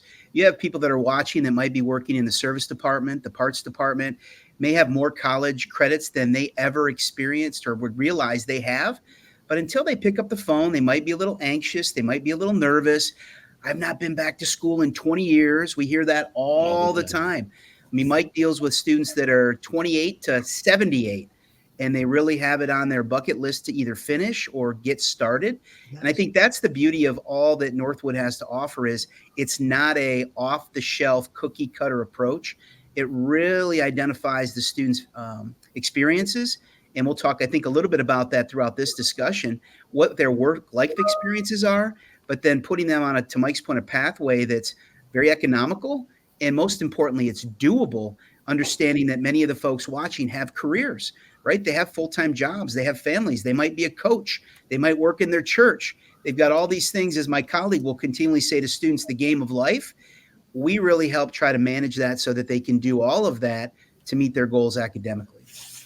And if I can follow up on that, Matt and Mike, a lot of people that I know in the industry who've been in the automotive industry for a long time, I've heard in recent years tell me they went back to school. They went back to Northwood and they already have successful automotive careers and were telling me what they did and why they did that. So if I can follow up with you, tell us a little bit more about, credits for work, transfer credits, credits for prior learning, and how that can help these adult learners who may be interested in coming back to school, but might be a little leery because, like you said, they haven't done it in a while. Yeah, absolutely. We see students every day that are in the adult market and we have what's called credit, Ted, for prior learning assessment, which you spoke about, where they can earn a third of the degree pathway based off their resume, military experience, trainings that they've went through, prior college academic credit that they've received. And we can put that in a roadmap or a game plan for the student to be successful and have a degree completion pathway for the bachelor's degree. But we also have programs that walk right into the master's degree at the same time for a seamless pathway for acceleration in their career in the automotive industry. Yeah, and I think one of the most notable elements to that, Ted, if I may, is you have a lot of folks that may be watching that maybe participated in some training or professional development with the NADA Academy, who are partners of Northwood. And what we've done is reviewed that content, reviewed it, articulated it, translated it to credits at Northwood University. So it's not an issue where they have to take everything at Northwood. We understand that life happens, right? And that learning can happen beyond a classroom. So we take those interactive classroom experiences or previous college experiences or professional training. You might have folks on here that have gone through Dale Carnegie training. Those kind of things get translated into credits to really make, to Mike's point, and he said it really well, what that pathway is for the student to get them to the finish line as soon as they can in the most economical fashion for the adult learner. And Matt, I didn't know this until I visited the first time last fall, that there is a whole lot to Northwood, beyond those first 3 or 4 years. Would you mind speaking to that? Because you've got a master's program. I've met students now who are going on to higher degrees via Northwood. Yeah, no, and certainly under Mike's leadership and our team, our graduate programs have really grown over the past 3 or 4 years. We've been fortunate to have the DeVos Graduate School of Management since 1993, where we offer dynamic MBA programs, Master of Science programs in a number of different disciplines, and most notably our newest program, our Doctorate of Business Administration, which started a couple of years ago. We're actually going to have Mike, our largest intake that Northwood's ever have this fall For those practitioners in industry that want to continue on and get a terminal degree, whether they want to come back and teach, whether they want to be masters of their domain, as we say, in their particular field of study. But Mike, you want to elaborate a little bit more on some of those areas? Yeah, absolutely. And in our MBA program and our Masters of Science programs, really look at the individual and what the individual wants to accomplish as far as accelerations in their careers, and or if they're looking for their own opportunity to be an entrepreneur, or maybe a side hustle that goes along with them accelerating their career pathway within the industry. And so our faculty do a tremendous job. And then as Dr. Bennett talked about, the Doctorate of Business Administration that we also have on campus. And we had graduates from that again this spring. And it's great to see they're publishing their dissertations and their works in research. One thing to note, Ted, though, is for those that maybe have never heard of our DeVos Graduate School, I must confess I am a graduate of that program. It's near and dear to me. But for those who are listening, it was actually designed in conjunction with Harvard University's MBA program. Folks may have heard of the Harvard MBA. We actually devised our DeVos Graduate School of Management MBA curricula in alignment with faculty members from Harvard. They provided training and insight for our faculty and how we conduct the case study method of education. In fact, interesting trivia note, Northwood, little old Northwood University in Midland, Michigan, is a top 10 user of Harvard case studies in the world. So all of our curricula is integrated with case studies because we firmly believe that students learn the most by actually doing it and dealing with real world case studies rather than reading a textbook. So that's where this, as you heard us say over the summer, Ted, when you were on campus, our students, whether undergraduate or graduate, they're ready to play when they get hired by organizations. They don't come to sit on the proverbial bench. They're ready to contribute, make money, and participate with the organizations that come to campus. You know, Sam, when we now spent a couple of visits at Northwood doing some of our events in conjunction with you, and very, very grateful to you and the organization for your hospitality. But, you know, we've heard different phrases along the way. There's one in the ticker down below, America's Free Enterprise University. Many years ago, when I got into the business as a young person working in a dealership, the dealer's son was going to school in New Jersey. He was going to school in Michigan. And I believe it was Northwood Institute, I believe perhaps at that time or just about that time. And he was telling me all about Northwood. He has gone on now to become the dealer many years later. He had twin sons who are now in the business. And guess where they went to school? They went to Northwood University. Okay.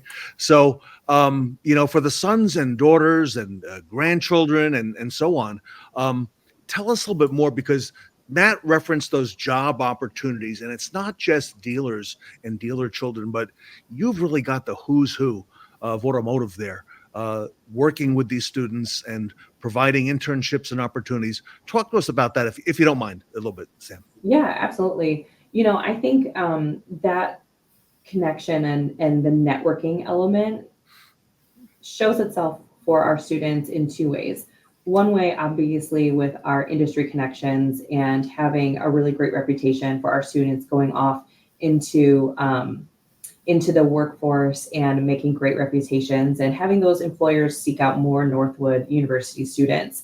In addition to that, there's a lot of the work that Matt and his team do to strengthen those partnerships and you know, make sure that the industry knows about Northwood in that way, and you know, along with our career services team and such.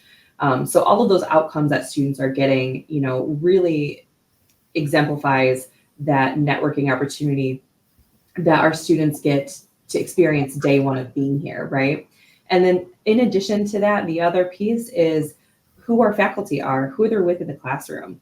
Our faculty are all coming into the experience of educating our students with experience in the industries that they're teaching. So there's a little bit of a you know, non-traditional element as far as academia settings go, where students are getting real world you know, experience from their faculty members who have been in the field, in the industry. I know LG Bray is a really great example of that. And he specifically will bring in students, or excuse me, his connections and relationships, Zoom sessions every week in the classroom from folks in these big names, from,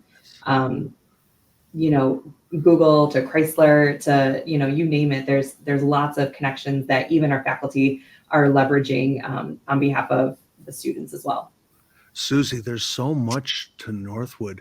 We're talking about the adjunct professors, the big names that come on campus, the students who go on. And by the way, your students, these young folks are very poised and they're confident and they're going into, they know where they're headed.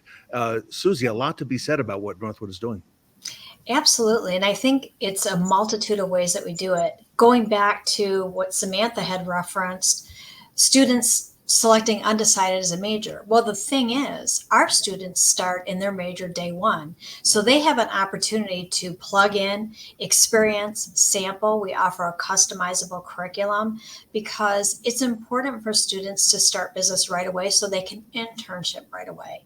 Many of our students start internships upon completion of freshman year. And it's really not a internship, it's multiple internships. So they can start building that resume. And even to expand upon that, our career services, they offer etiquette dinners for our students so they know how to communicate and articulate during a business luncheon. We help our students set up their LinkedIn profile. So as a freshman, they can start that networking platform. The internships, again, starting the networking, but a lot of times, since we are so heavy into free enterprise and entrepreneurship, you might come from a family that is interested in starting a business, but chances are your suite mate or roommate's family does own a business. So you start networking that way and you can plug into the internships. Actually, over a third of our students will end up being an entrepreneur, owning and operating their own business, whether it's dealerships or facets of, ranging from a multitude of different opportunities. So it's really a great thing to say at Northwood University. Our students are starting their business careers with multiple jobs, usually when they graduate, and that's exciting. Susie, I've had a number of students tell me exactly what you just did.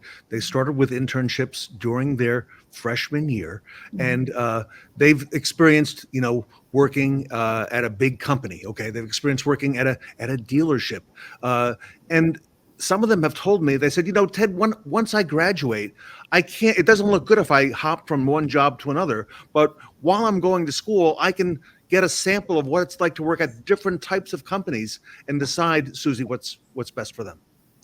Absolutely. And the great thing about it is you only know when you know. So students can say, okay, I'm doing this internship and maybe that wasn't the experience they wanted. Maybe they wanted to try something else. So it really gives them a sample or a test drive of what it is that they're going to be doing. And then no experience is a bad experience because it's something that they have and they own and they're able to put it on their resume. And that's what life is all about. It's not just about what you're learning in the textbook, but it's about what you're experiencing. And we do that not just with Auto Show, but we have other student-led experiences for students in the hospitality field, in marketing, fashion. So it's really learn by doing, which is how many students also resonate that way.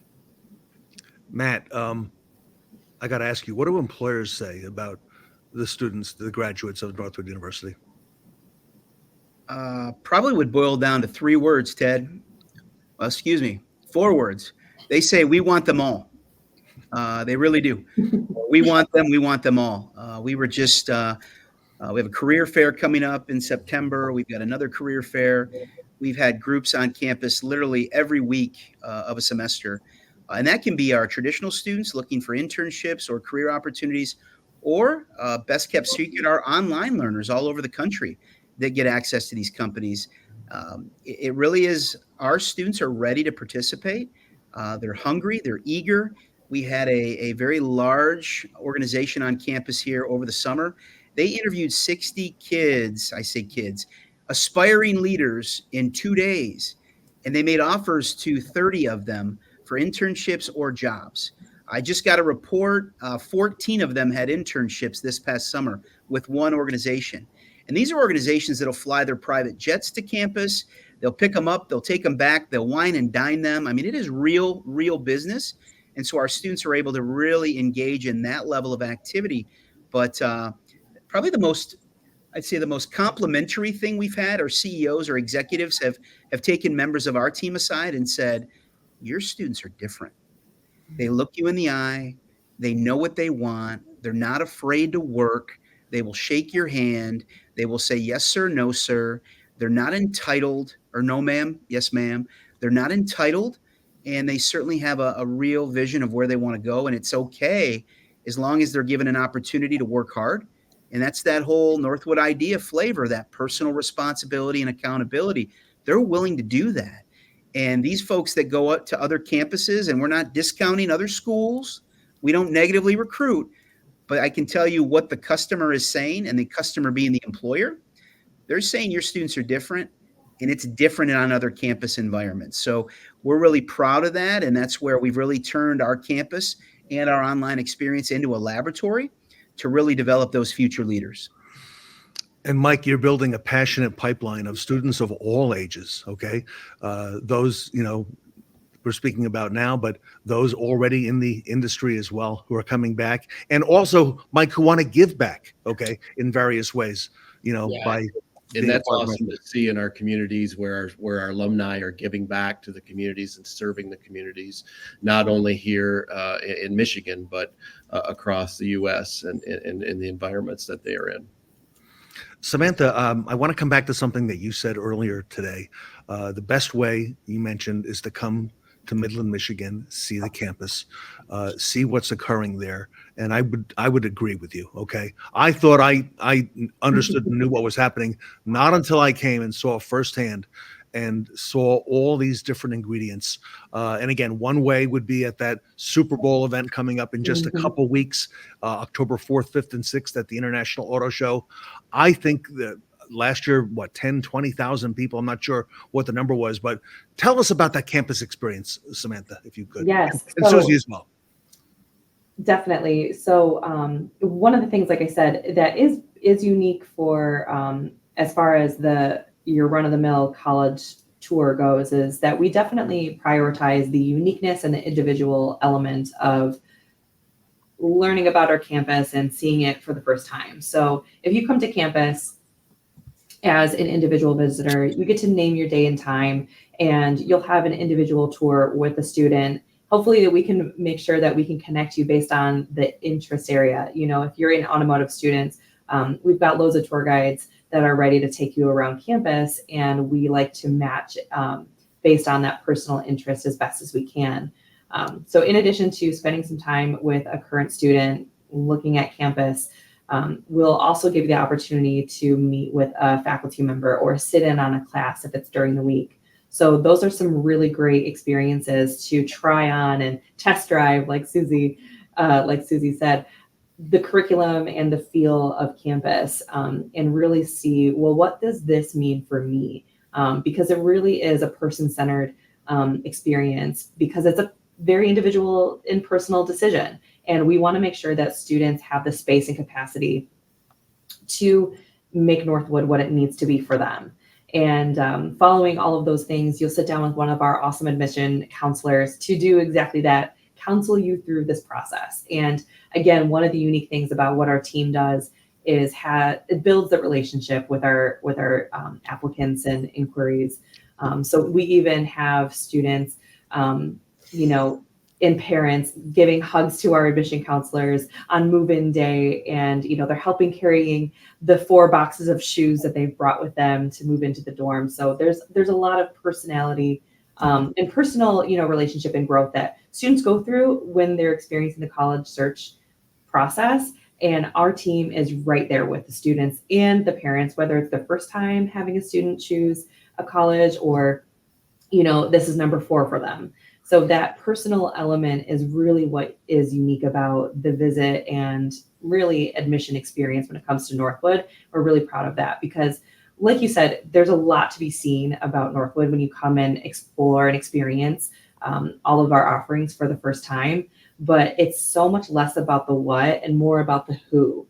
right? So that's going to be a little bit more of our focus is who. So we want to connect you to all the people that you're going to have those connections and relationships with during your 4 years here. And then we want to do the connection with you because you're a big part of that who piece as well. Susie, there's a lot going on here. Yeah, there is. And we haven't even talked about our beautiful residential campus. And I think, those that say high school were the best years of their lives are clearly people that didn't have the opportunity to experience college or university because networks, connections, it starts in the dorms, it starts on campus. And being a residential student really opens up those doors. And we have everything that a large university would have, but on a personal customized scale. The full-time residential campus, we're NCAA Division II in sports. We have a multitude of athletic competitive teams for men and women, and then club sports as well. Multiple student organizations that they range from sororities and fraternities to specialized groups that students can plug in to specifically speak to their careers. We encourage students to get involved, not just in the classroom, but outside, because we want them to be more than one-dimensional. And I think starting in the dorms is very helpful for students. We have a lot of students that have never been away from home. We have a lot of students that are only, don't have any siblings. What does that look like? It's learning to connect with other students and build those relationships. Those are the things that just kick off the whole collegiate experience. So the dorms, we have apartment-style housing, all kinds. Okay, last question for today. We're short on time, so I'm going to make this a lightning round for everybody. 30 seconds, no more than 30 seconds. I'm going to start with Mike, come over to Dr. Matt, then Samantha and Susie to bring it home. If there's one thing that you'd like to tell our audience that we don't know about Northwood, if there's one thing you'd want to share with our audience in 30 seconds or less, let's make that a lightning round. Mike, I'm going to come to you first. I would say Northwood University is a very, very special place that we have a pathway for whatever journey and whatever achievement that you want to do. We have pathways in our undergraduate from a BBA to an MBA where you can come out at 21, 22 years old with an MBA. We have pathways for the adult learner. We have pathways if you're looking to achieve the master's or the doctoral program. And we have a service around you with lifetime career services that can help you succeed. Yeah, I would just say to echo, there's a lot of negativity regarding higher education in the country today. You look over the late spring and summer where there's picketing in tent cities and opposition and all the picketing, all the things that are negative and the questioning of a degree. You don't have that at Northwood. One of the things I like to paraphrase our president says in public is, with all that's going on in the world today, it could use a lot more Northwood students and Northwood graduates. So we are America's free enterprise university. We're not afraid to fly that flag, right? And I think that's a beauty of all of this. We're very passionate about what we believe. And I would just say, even though the campus experience and the visit is awesome, folks just need to get online. They need to get online at northwood.edu, or they need to just call 800-622-9000 and start the conversation. Whether you're a freshman in high school or 82, you've got to start somewhere, and you've got really passionate people to help you. Samantha, 30 seconds or less, lightning round. You got it. Location, location, location. That's what I'm going to say. We are so lucky that our community gets to be nestled in Midland, Michigan, from being a quick drive from some of the iconic areas of our state, whether it's, a picturesque northern Michigan or a bustling Metro Detroit. We've got a lot to offer location-wise, but the most important part of this is how safe our community is. Safety is on a lot of our minds right now, especially when it comes to college campuses. And I'm really proud to say that I myself and my family, we're Midland residents, and we're really, excited that we get to bring in students to such a safe community that's been nationally recognized for some safety metrics over the past few decades. So we have a really great reputation for just our safety and the quality of life that our community gets to experience thanks to our location. Susie, bring it home. I'm going to bring it home. I would say, gosh, so many things. Classes, day one, get in there and get it done. Internships as early as your freshman year. Our whole philosophy, free enterprise, entrepreneurship, individual freedom and responsibility. If you have a voice and you want to use it, Northwood is the place. At the end of the day, it's jobs, jobs, jobs. It's your career. We're here to help you, not hinder you. We want to help you connect to those great jobs. And the best thing about college, if you are quiet, shy in high school, it's a great way to reinvent who you are, who you want to be. But if you love the way that you were coming out of high school, we're going to help you be a better version of that. So those are the best things that I would like people to know about Northwood University. Great job, everybody. And Susie, if I may add one as well, class size. I noticed that at Northwood. And I had not only students, but some of their parents there telling us that, they looked at other universities, big class sizes, not at Northwood. And it's a great learning environment. If your professor doesn't know your name, then you're not going to class. Because at Northwood, everybody will know your name. If you come to hide, it's not the place for you. Small class sizes only add to your whole collegiate experience. I want to thank the panel today from Northwood University, America's free enterprise university. You can learn more, everybody, at northwood.edu. You'll see a lot more about Northwood here on the Fixed Ops Roundtable at this event. I want to thank Mike Sullivan, Dr. Matt Bennett. Congratulations to all of you, Samantha Sweeney, Susie, great job, everybody. Congratulations on all the big announcements coming out of Northwood lately. We're looking forward to them. And everybody, if you get a chance, October 4th, 5th, and 6th this year. That is Super Bowl weekend in Midland, Michigan at the 61st Annual Northwood University International Auto Show. Join us. We'll be there as well, and we'll have a chance to speak with the folks who are on screen here as well. So looking forward to that. And everybody, thank you for all you do for our industry. Thank you. Thanks, Ted. The team from Northwood University, everybody, here with us today at the Fixed Ops Roundtable.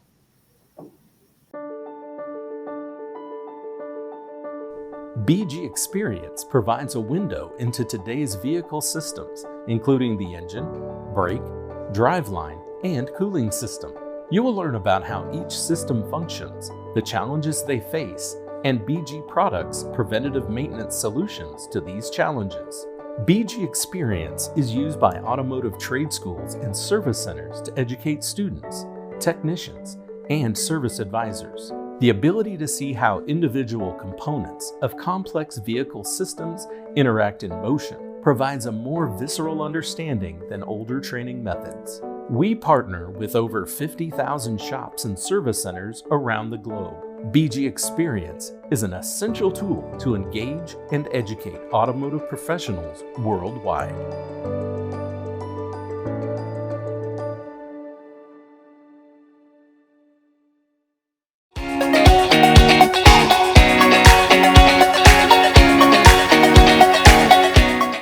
Hear how EVs will change the dealership sales model in our next segment.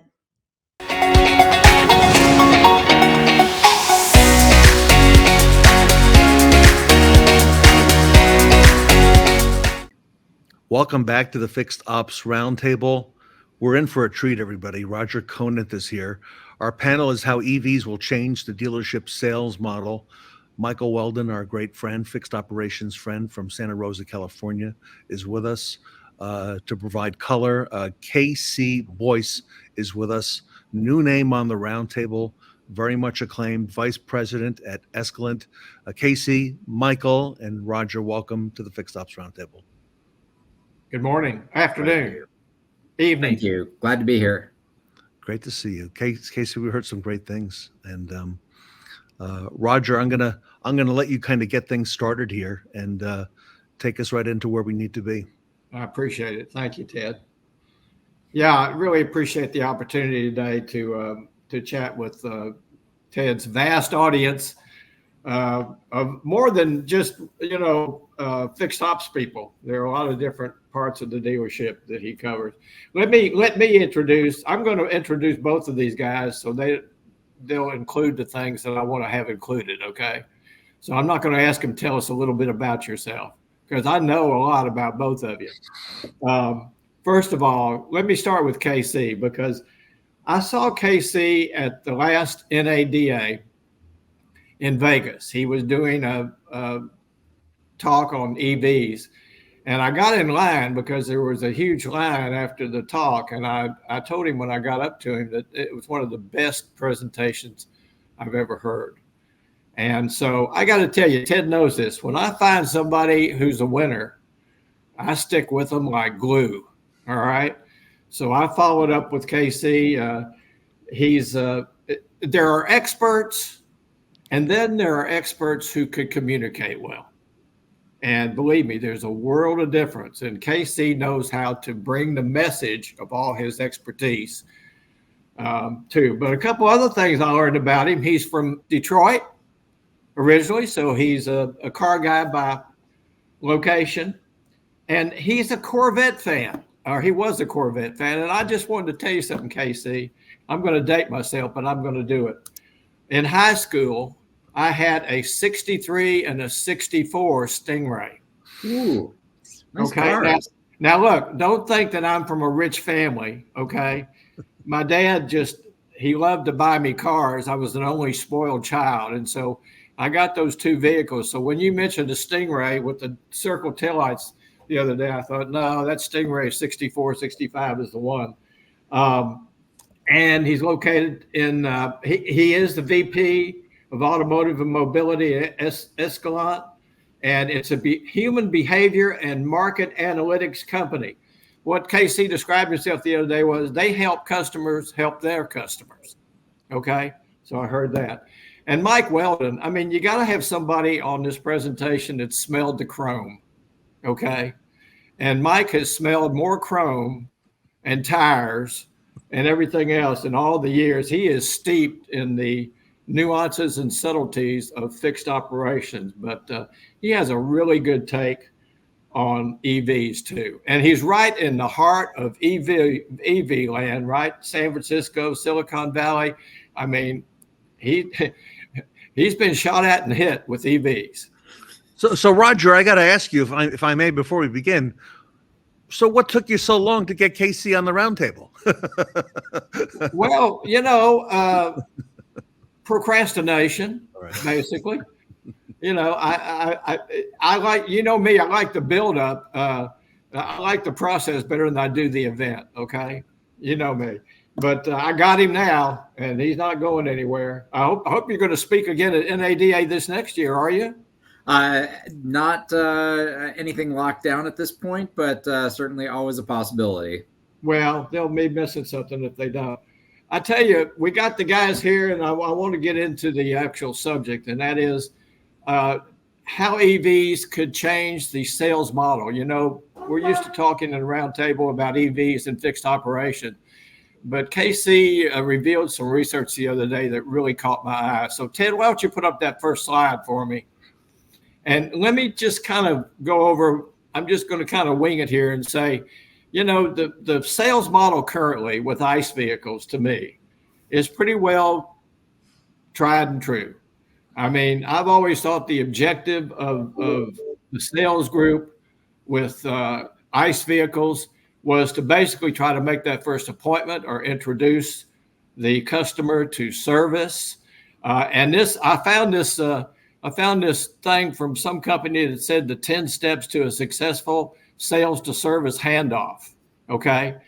But really, the way I perceive it is with ICE vehicles, the sales end has always been about, setting the stage, features and benefits of the actual vehicle, and then letting service kind of explain things once the person comes into service. Okay.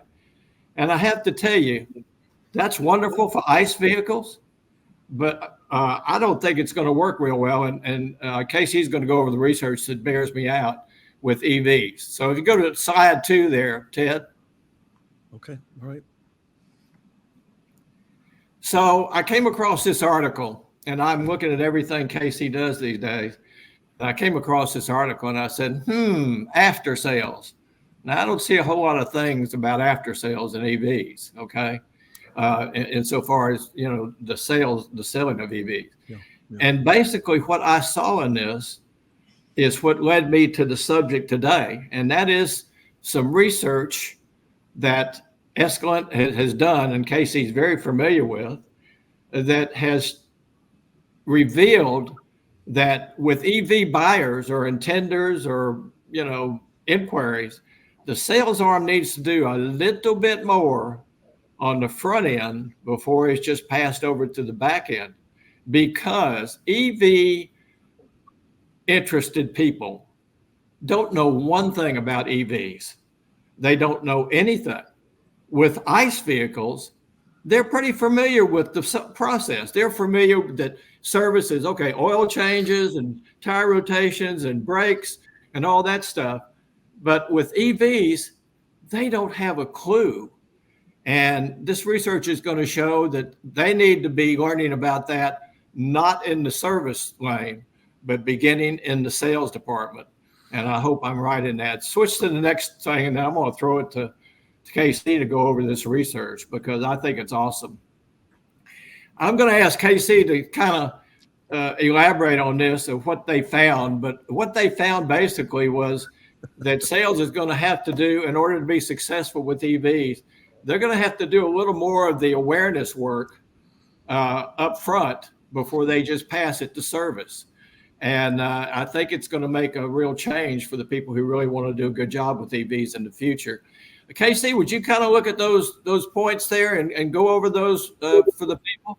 Yeah, certainly, Roger. And I'm actually going to, before I get into what's on the slide, I'm going to step back for a moment to provide a little bit of context for the work that we do. So the data that's on the slide and the blog that Roger shared is out of our EV Forward study that we've been doing since 2020, which is a survey of about 10,000 new car buyers across the US that we do annually. And what we're trying to understand in that study is what the likely buying behaviors are of various segments of the public. So you've got people in the study who already own EVs, and you've got people in the study who will never buy an EV no matter what. And then there's a lot of people that are kind of in between. And in addition to this, we do a number of detailed studies on various topics. And one of the studies that we did last year was one on messaging. And, when you think about selling cars, a lot of it's about, the emotion, how you look or feel when you're buying the car. It's, the benefit statements, those kinds of things. And so when we did this research, we thought that would be the kinds of things that would appeal to people when talking about EVs. But we work a lot with energy utilities who are in their own way trying to get people to buy EVs and put out messaging. And so we included a bunch of utility messaging in this study as well, which tended to be more educational, right? Your utility, Southern California, Edison, whoever it may be, they're not trying to sell you a Kia, but they might be trying to get you in an electric car, right? So they're talking more broadly about electric cars. And what we found in that work was that the messages that resonated the most and got people closest to buying an EV, so kind of bringing them along on the spectrum, whether they were almost there and just needed that nudge, or whether they were very anti-EV but were curious maybe to learn a little bit more, were those utility messages, which was really surprising to us. But when we step back to think about it, it made a lot of sense, right? Because as you said, Roger, we haven't really had to do a lot of education for people around how an ICE vehicle works, right? You drive it around, the gas light comes on, you stop at a gas station, you fill it up, you go to the dealership or to an independent service center every once in a while to change the oil, to change the filters. It's just kind of in the air we breathe, right? And so there's a lot of curiosity out there about EVs, and people just want to learn more about the powertrain. And I think that led us to this study here, where there's been prognostications for a while that this transition to EVs means the death of the dealership business because they require a lot less service and maintenance. And so we set out to say, okay, let's assume that that's true. And we can talk about whether that is or not if you want to, Roger, but let's assume that's true. What kinds of things can dealerships do to really maintain a viable business going forward? And one of the key things that we found is that, yes, there's this education component that needs to happen during the sales process, but it's super important as we are building new behaviors around electric vehicles, right? How we fuel these vehicles is different. You're doing it at home most of the time. How we, manage them on the road is different.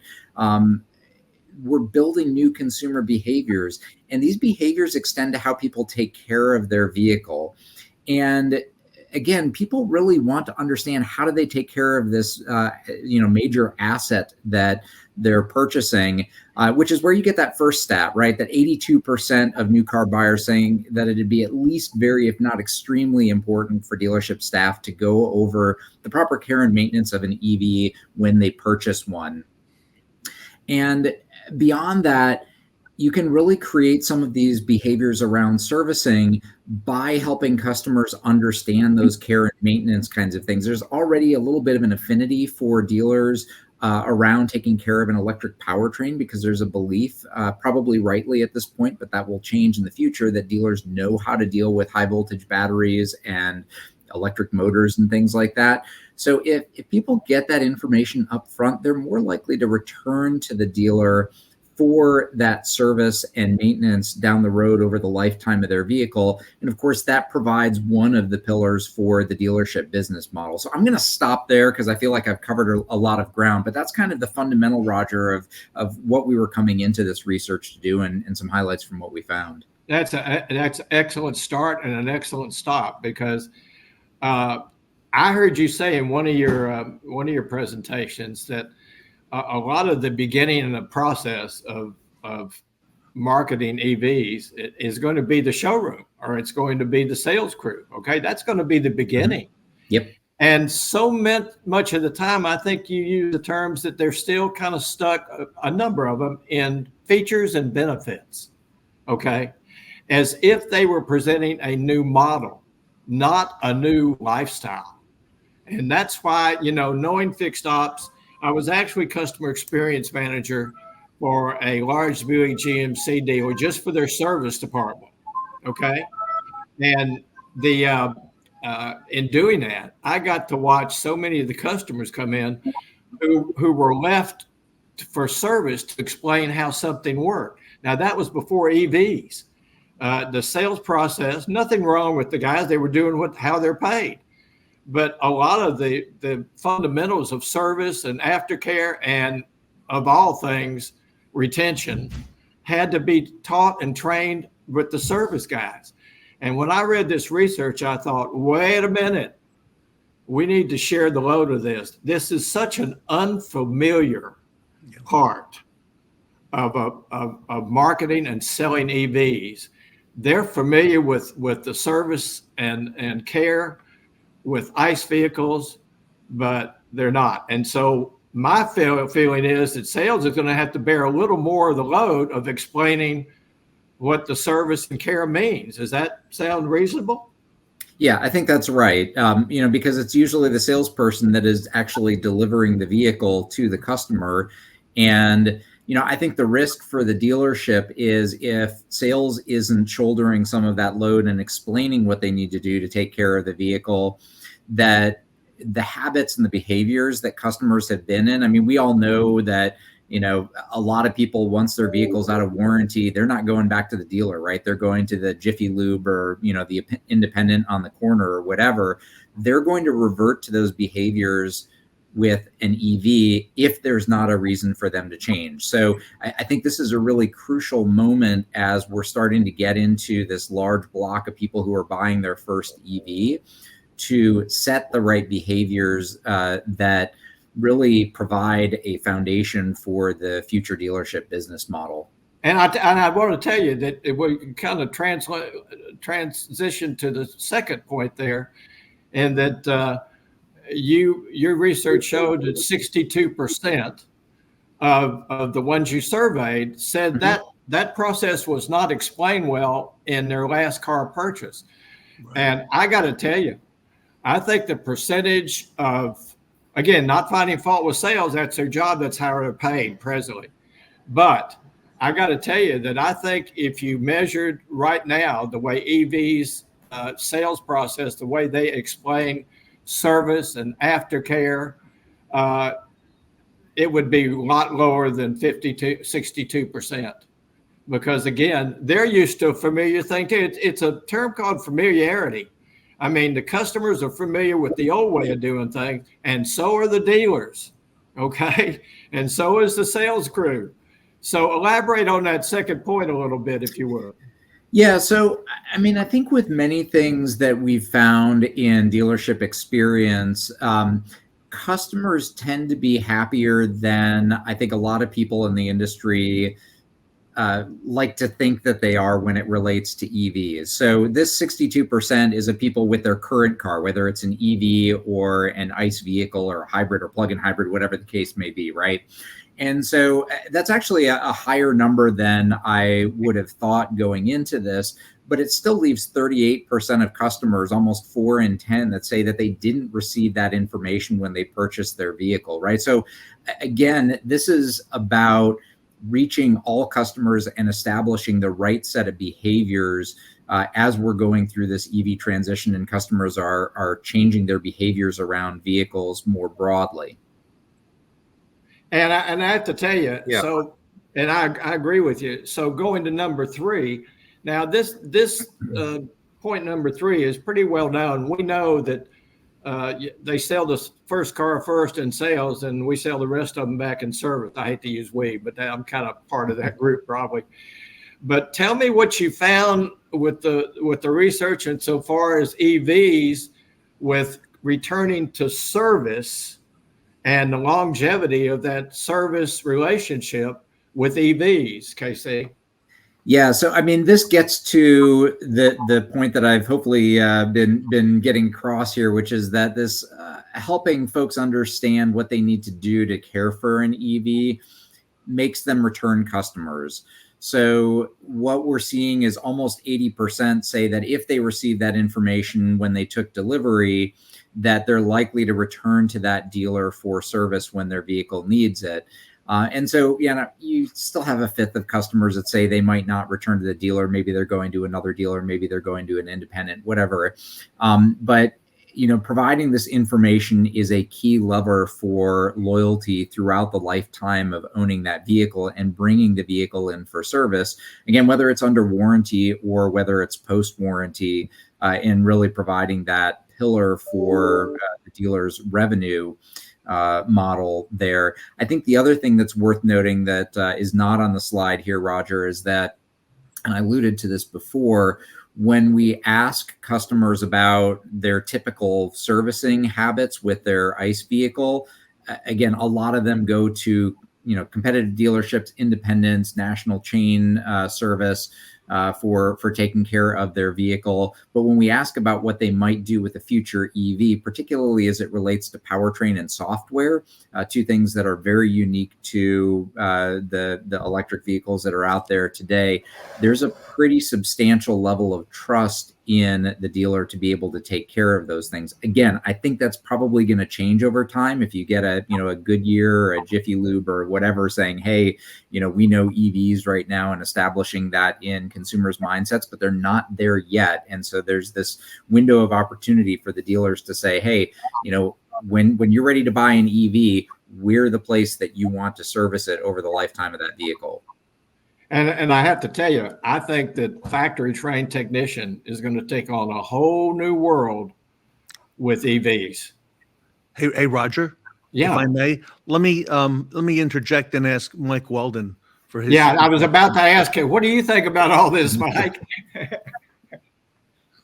Well, I think a key point that we have to establish in the EV purchase is what the intended use is going to be with the vehicle, because ultimately it's going to operate differently. It's going to have different parameters for usage. You have to look at the infrastructure that we have, and we don't do a very good job of establishing that when we sell the vehicle to the consumer. The customers that I see when coming in, well, no one told me when it got cold out that I couldn't charge my EV. Or no one told me that when I'm running the AC and I've got all my accessories going, my 230 mile capacity is down to 150 miles, and I didn't plan for that. So we have to educate these customers a lot better, because once we do, their experience with the product is much better. And I think that we do have a lot of work to do in the front as well as in the back. Unfortunately, in the back, we don't do a lot of maintenance, but when one of these vehicles do fail, there is a lot that goes in, speaking to your point about the next technician, to repairing these. They're not that simple to fix. Well, I think that factory trained technicians are going to take on a whole new meaning with EVs, because quite frankly, I think customers, new customers, not the innovators, but new customers are going to be afraid to go anywhere else. I would be, my gosh, with an EV once they found out how things are different. Great information. Thank you for sharing that. I don't want them to be afraid. I want them to come to me, whether it's an ICE vehicle or an EV. So if I do my job right and I establish those relationships, then they'll come to me continuously. Touche, my good friend on the West Coast. Go to the next slide, because I want to bring a little bit more into this discussion, if you will, for me, Ted. One of the things that I've discovered, and Ted knows this, and he's done many, many segments on this, because he knows I got interested in EVs about 10 months ago. And what I discovered after a while was that EVs offer the auto retailer something they haven't had in a long time, ever since ICE vehicles. They offer them a second chance to cultivate a lifetime customer. Okay. And this is Steve Greenfield. I'm not going to read everything he says, but basically, and I'm sorry about the fearful, but that's what he said. And then shops or franchises will be delayed in acquiring equipment. The independents, I think, will give us a little time, but we lost as an industry the ICE aftermarket pretty strongly. All right. After warranty wears off and this type thing, they go elsewhere. With EVs, if that relationship is cultivated correctly in sales and in service, with a new mindset, a real mindset of retention and a lifetime customer, and even maybe we should do this that we didn't do with ICE vehicles, then I think we got a chance at a customer for life. And no matter how much work is done on EVs, I think a customer for life is going to make up for it gangbusters. Any comments on that, Mike?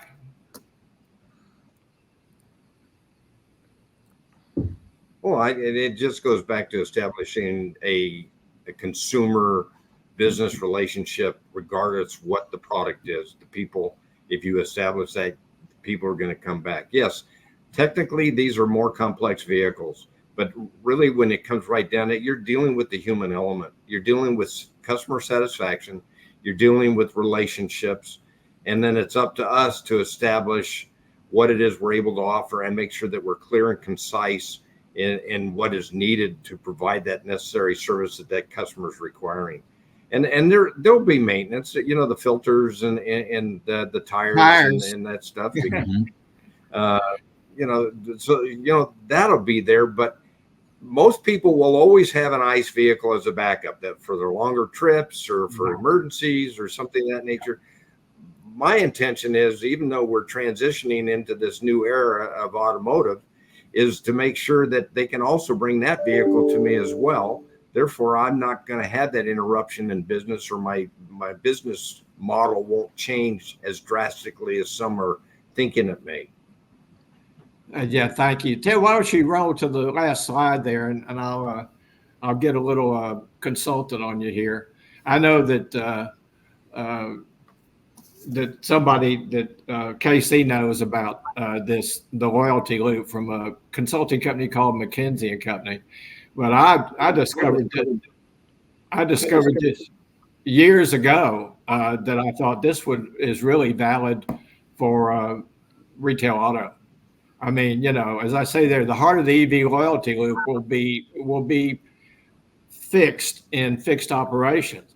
But with this new research that KC has uncovered here with Escalent, I'm going to tell you that the sales, I believe, is going to have to get more involved in the service and car care end of this process, because we're going to need to really shore up this relationship, and that really begins in the sales end of things. Any comment on that, Casey? I mean, I think that's exactly right. Everything that you're saying here is really what we're pointing to with the research. And again, just to hammer home the point that this is a moment in time where dealerships have this opportunity. If we fast forward 10 years, 15 years, when people are starting to get into their second EV or second hand EVs, that opportunity is going to be gone. So, folks who are watching this really need to be thinking carefully about how they cultivate those relationships right now. Well, and so, Ted, I'm going to end the session with that slide. And there may be some people asking, well, how do we do this in sales and everything? And more will be revealed, folks, because we're going to do something on the next Fixed Ops Roundtable that are going to offer suggestions, for actually what sales can do to make customers more aware of what's ahead for them with the service end of things and the care of their car. So we've uncovered a lot of new information in this. I really appreciate Casey, just a gem of a guy that I found that you're never going to not hear from me. And Mike Weldon, thank you, Mike, for adding the experience actually of smelling the chrome to the broadcast. So Ted, I'm going to turn it back to you. Any comments? Casey, I think you're exactly right. This is a business built on relationships, no question about it. And I'm not going to ask you for a forecast to look into your crystal ball, because nobody can tell the future. All right. And there's always a lot of twists and turns, things that we don't encounter or don't even think of. But tell us more about Escalent. Tell us more about your company, what you do, and how people can reach out to you.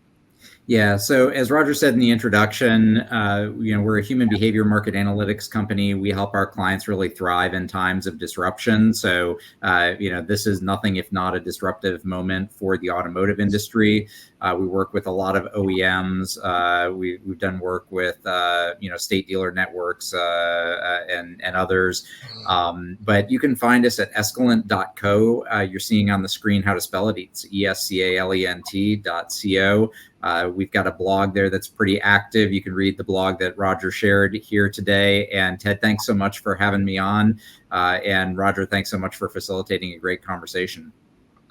Mike Weldon, I don't recall a time of disruption like Casey mentioned, anything near like we're experiencing today. Mike, I think this is probably one of the, if not the most exciting time I can ever remember in retail automotive, Mike. I fully agree. And if we embrace it, it's going to be a fun ride. Yeah. No pun on words, sorry. Yeah. Buckle up, everybody. We got a lot coming, a lot ahead of us. Casey, Boyce, I'm very grateful on behalf of the Fixed Ops Roundtable 2 and Escalent for all you do for the industry. Roger Conant, as always, thank you for bringing this to our attention, okay? Roger's always out in front and sees and hears things a little before most of us do, and ends up being a big thing. And Mike Weldon, thank you for all you do as well here at the Roundtable and for the fixed operations community, Mike. Thank you. Thank you, Ted. Thank you. Everybody, the all-star panel here with us today at the Fixed Ops Roundtable.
this up-and-coming leader in online part sales, Anthony Bluebello of BMW and Mini of Westchester.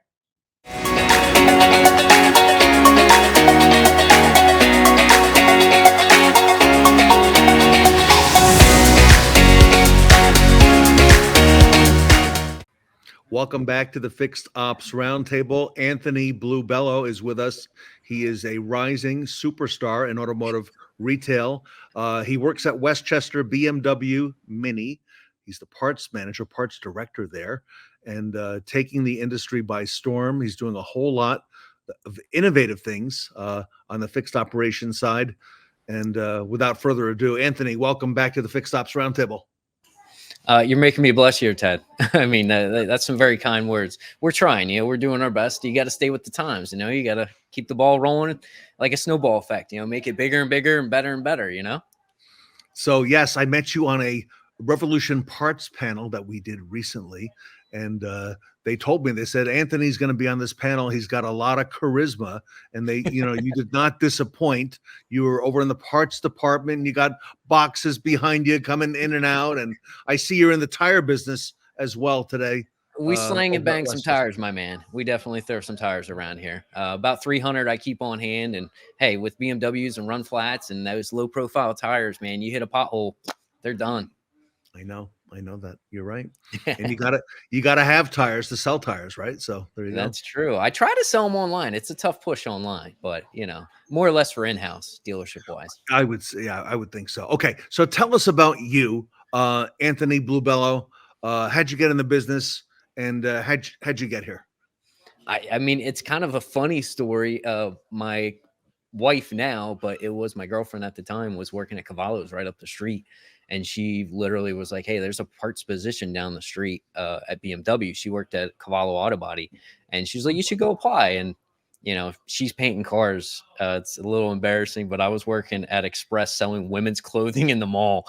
And I was 19. It was just kind of funny. So here she is kind of giving me a lead into a job. And, they were doing body shop work for Autos BMW at the time, which is now BMW Westchester, but came interviewed, got the job, and started kind of just at the very bottom, shipping and receiving, running parts out to the mechanics, try and keep them at their bay. Yeah. Driving the vans, doing a little car wash here and there, moved into the sales counter, 6-8 months, something like that. And 12 months, kind of, one of the entry-level guys. And, I'd probably say about 7-8 years in wholesale as well. I kind of just bounced around in the department, but about 3 years ago, my parts manager left, so I kind of took a managerial role. But we started our e-commerce website in 2017, and that was kind of like, here's the keys to the Ferrari, go drive it. So that's when that long. I didn't realize you've been in online parts that long. Yeah, 2017 is when we started the store directly. With Revolutions. I want to say it was probably September-ish, something like that. It was basically the beginning of Q4 is where we started. We were trying to wait for Q1 of 2018, but I'm kind of glad we didn't, because we kind of needed that, 12, 18 months to get to somewhat of a sustainable, processes in hand and kind of know where everybody needs to be. Because look at what happened with COVID-19, right. As soon as that hit, boom. I mean, we were already 2.5 going on 3 years in business online, and boom, COVID just like shot everything up through the roof. So, I mean, it was a huge boost, but yeah, I got the keys to the truck in 2017, and different pay structure, this, that, and the other. And it's like, how hungry are you? It was pretty much, the sales motto.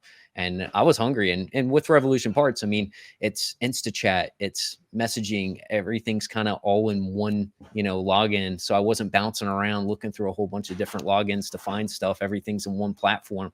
But, I ran with it, and I was a solo mission for probably the first 3 years. And then when COVID hit is when we kind of had to redirect things, because everything just kind of doubled. And when you thought you were doing so good, it just got even better, So you started off small in the online parts business, and you grew it and grew it. And thank God you had done that, right? When what happened, like you said, 4 or 5 years ago. Yeah. And then you started seeing more and more. Tell us, what are you doing today in online? Because you really are a revolutionary, if you will, in that. Well, I mean, numbers wise, we kind of fluctuate, 250K a month, roughly. I would say it would be somewhat of a reasonable number right now. It's very competitive though. You got to pick your poison. There's a lot of variables, a lot of moving inventory, price changes as well. BMW changes prices on the fly. You have to be able to, get that DMS pull from your provider to be able to get the correct pricing. Once again, Revolutions does all that every night at midnight. It does a pull, so prices get corrected. Not to mention BMW does give us a 30-day price comparison, just in case there is a gray area issue or we have like a big spike. I don't know if you remember or if your area was, what's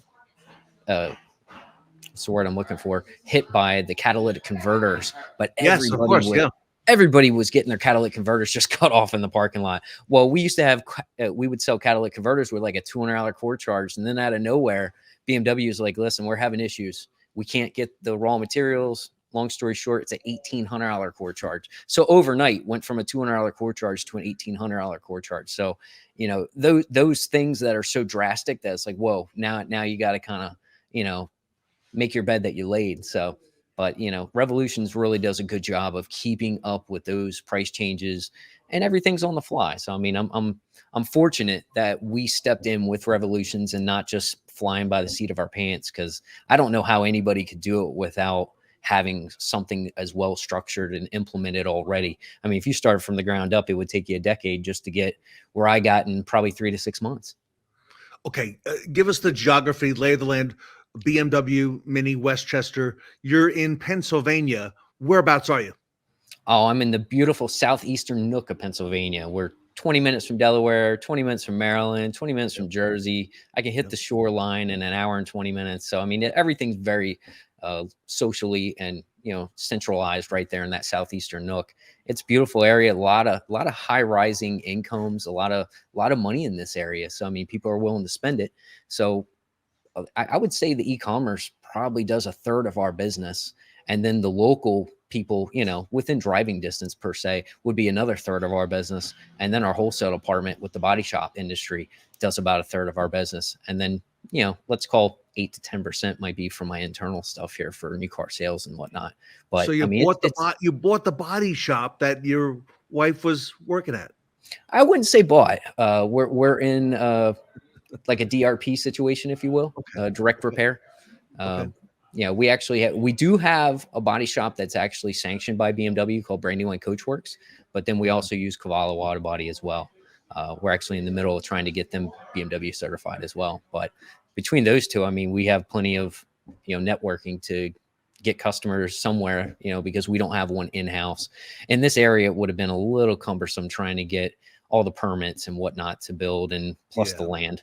the land comes at a premium in this area for sure. It's very popular where you are, where we are, right in the Northeast. Oh, definitely. Yeah. So I have a friend in Bucks County. That's probably not that far from you. No, not far at all. Probably he's in the parts business. He's in the wholesale parts business. Good friend of mine. His name is Fred Beans. And he's been on the show Fred has been on the show many times. Okay. And Fred, as you know, goes up he's and the down. King, man. He's the king, right? So do you ever interact with the Fred Beans folks as well? Because I imagine they must consider you a competitor, okay, in this corridor. It may be when you're talking BMW specifically, but Fred Beans is huge. I mean, they're everywhere. My cousin owns a little body shop. I say little because of the size of it. He does some good business, but he uses Fred Beans for like everything because they have every make for the most part. But yeah, they're huge around here. You can't really compete with them, man. They got trucks moving. I'll tell you, my hat's off to your friend there. He's got a good business model going. So I'll tell you a quick story. I've known Fred for like 25 years. He's been a client of mine as well. So we did I think it was the third Fixed Ops Roundtable. It was it was before COVID. It was 5 years ago. And I called Fred up and I said, Fred, and it wasn't virtual back then. It was in person, right? So I said, Fred, we're doing this thing called the Fixed Ops Roundtable. We're going to invite dealers and managers in to hear good ideas. It's going to be it's up in North Jersey by the George Washington Bridge. Do me a favor. I need a keynote speaker. Would you keynote the event? And if you can't come, I understand it because I know you're busy, right? And he says, when is it? And he looks, gets his calendar. He goes, He goes, okay, what time do you want me there? I said, well, we want you there in the morning to keynote. So it was like 6 weeks later, right? Do you know Fred called me like almost every day, okay, including Saturdays, to go over what he was going to say as the keynote speaker, and he drove up the night before from Bucks County, okay, from Doylestown, with all his managers, and then Brian Benstock over in Queens, the big Honda dealer. I had asked him to speak. He said, "Can I bring all my managers to hear Fred?" So we had a room that was so crowded that I thought the fire marshal was going to close us down, right, to hear Fred That's speak. hilarious. But Fred is amazing, and wholesale parts is his thing, as you know. Dude, he's definitely killing it. Yeah, I mean, and not to mention, I mean, you're familiar with this Bucks County location. He has, I don't even know, probably 10 or 12 locations down in our area in Westchester. He's got Fred Beans Ford, Fred Beans Volkswagen, Fred Beans Nissan. I mean, there's so many in this area. Like, this area is a little overconsumed with the automotive industry, but I mean, hey, it's a booming area. And if you're buying a car or you're buying parts or whatever, you can literally go down one road, Route 202, and probably hit close to 30 dealers within 10 miles. Like, that's how many are stuffed on this area. So, I mean, it's a lot of business down this way. So he's a smart man.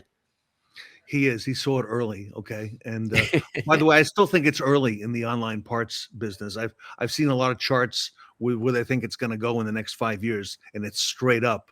What's next for you, Anthony? For Anthony Bluebello, what do you have in store? What's your goals? What's your career look like? What's going to be next for you? I mean, e-commerce is definitely, it's the future. It's everybody's gravitating towards it. People are adapting with it. If you didn't want to be on it, now you're thinking about it. For me personally, for our store, I would like to get another physical person. Even though it's e-commerce, you would think electronic communication, right? That's what e-commerce stands for. There would be less communication. If anything, there's now more communication, because we get so many customers daily, if not weekly, that want the update, that don't put the right email in, autofill on their phone, puts in their old address, you name it, we've seen it. You need the people to facilitate the customers, to still give them that customer service. Regardless of what your business model is, we are nothing without our customers. So my goal, I would say probably 2 to 4 years, would at least get one full-time person to facilitate that. Maybe even take a little bit off of my hands, because I'm still day-to-day. I mean, I'm doing whatever needs to be done, whatever hat needs to be put on is what I'm doing. And I don't mind that. You know, I'm a younger, outgoing person. So for me, no big deal. But you can't throw everybody into the same work ethic that I have, or work, area, and say, hey, they're going to do the same job and get the same results. So, for me personally, I want to get another person. That's the only way we're going to move forward. Pricing is a very, competitive thing right now.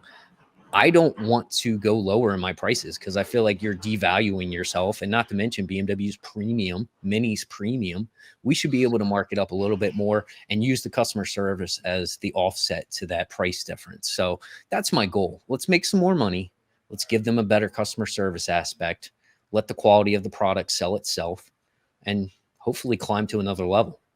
2 to 5 years. That's my game plan. And I'm hoping that we have another conversation. I can tell you I hit that game plan. I'm not even going to talk numbers, but I just want to grow.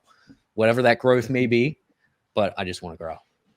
And you're getting, I think you told me last time, you're getting a lot of repeat and referral business, even on the online, people coming back again and again. Oh, definitely. People save it to their browser. The InstaChat is technically a text to chat, if you will. They save the phone number, and we've only changed the phone number once in 8 years. And it's because of, I don't know if you remember the whole cookies thing where people have to opt in to, kind of get rid of the spam calling and whatnot. So if it wasn't for that, I'd still have the same number from 8 years ago, but we changed our number about 3 years ago because of that spam update with the cookies. So you have to opt in. Other than that, I plan on not changing nothing. Let people save my number. You text in. I have one person that's directly gets them first, a reaction to text messaging. If they can't do what they got to do, person sitting right next to them is going to be my processor. Hopefully can facilitate an answer. And if he can't do it, that's when they come to me. So, as a leader, we have to train our employees to be able to get the job done whether we're here or not, because they're the ones doing the day-to-day. I'm just helping it, kind of run as smooth as possible. If I can keep the employees happy, it makes my job happy. So at least that's how I see it. Love it. Anthony, in the time we have left, for your peers watching today, parts managers, directors, fixed ops directors around the nation, here we are coming into the end of September, and then we're going to have the fourth quarter right ahead of us. What advice would you give your peers who are watching today? If you only had, let's say, a minute to say, you know what, in a minute's time, here's what I think you got to be aware of, okay? In our industry, in our field, what should they be looking out for from Anthony Bluebell? Well, I mean, you hit the nail on the head. It's Q4. This is game time, baby. I mean, we are now the Peyton Mannings of football, quarterback, and we got to get this ball rolling. Q4 for me, I got to hit that number, and it doesn't matter how I get there. I have to hit the number, because guess what? We're all replaceable to a certain extent. So you still got to get to that number. My advice to everybody would be utilize every opportunity. Don't miss or sit on quotes. Don't think about small quotes being not worth your time, because you could sell somebody $100 part, and guess what? When they need that big one, they're calling you because you got it there quick. You treated them with just as much value as if they were spending a couple $1,000. So just utilize. And then customer service, communication, having that open line. If we literally use the golden rule, and I'm going to sound like an old soul here, but if we use the golden rule every day with every customer, there would be no issues. We would all have 5-star Google reviews. But on the downside, not everybody treats each other with the golden rule. So, it's still a 50-50 split. But at least if you can start it, hopefully the customer will reciprocate it and keep that 50-50 ball rolling. Great advice. Anthony Bluebell, everybody. Westchester BMW Mini, one of the rising stars in our industry. Congratulations to you on all the success you're having, my friend. We're going to come back and check in on you a little bit later this year, but great job, Anthony. And thank you for all you do for the industry as well. No, Ted, you're a rock star, man. It's an honor just being in your graces right now. You hear that? He butters up the host. Okay. Hey, somebody's got to. Hey, listen, man, you should be on Fox News. If anything, they should be watching you. You need to send some tapes in. There we go. All right. Well, I'll have to get an agent, so maybe we'll talk. I do appreciate it. Thank you, Ted. Thank you, Anthony Bluebell, everybody, here today with us at the Fixed Ops Roundtable.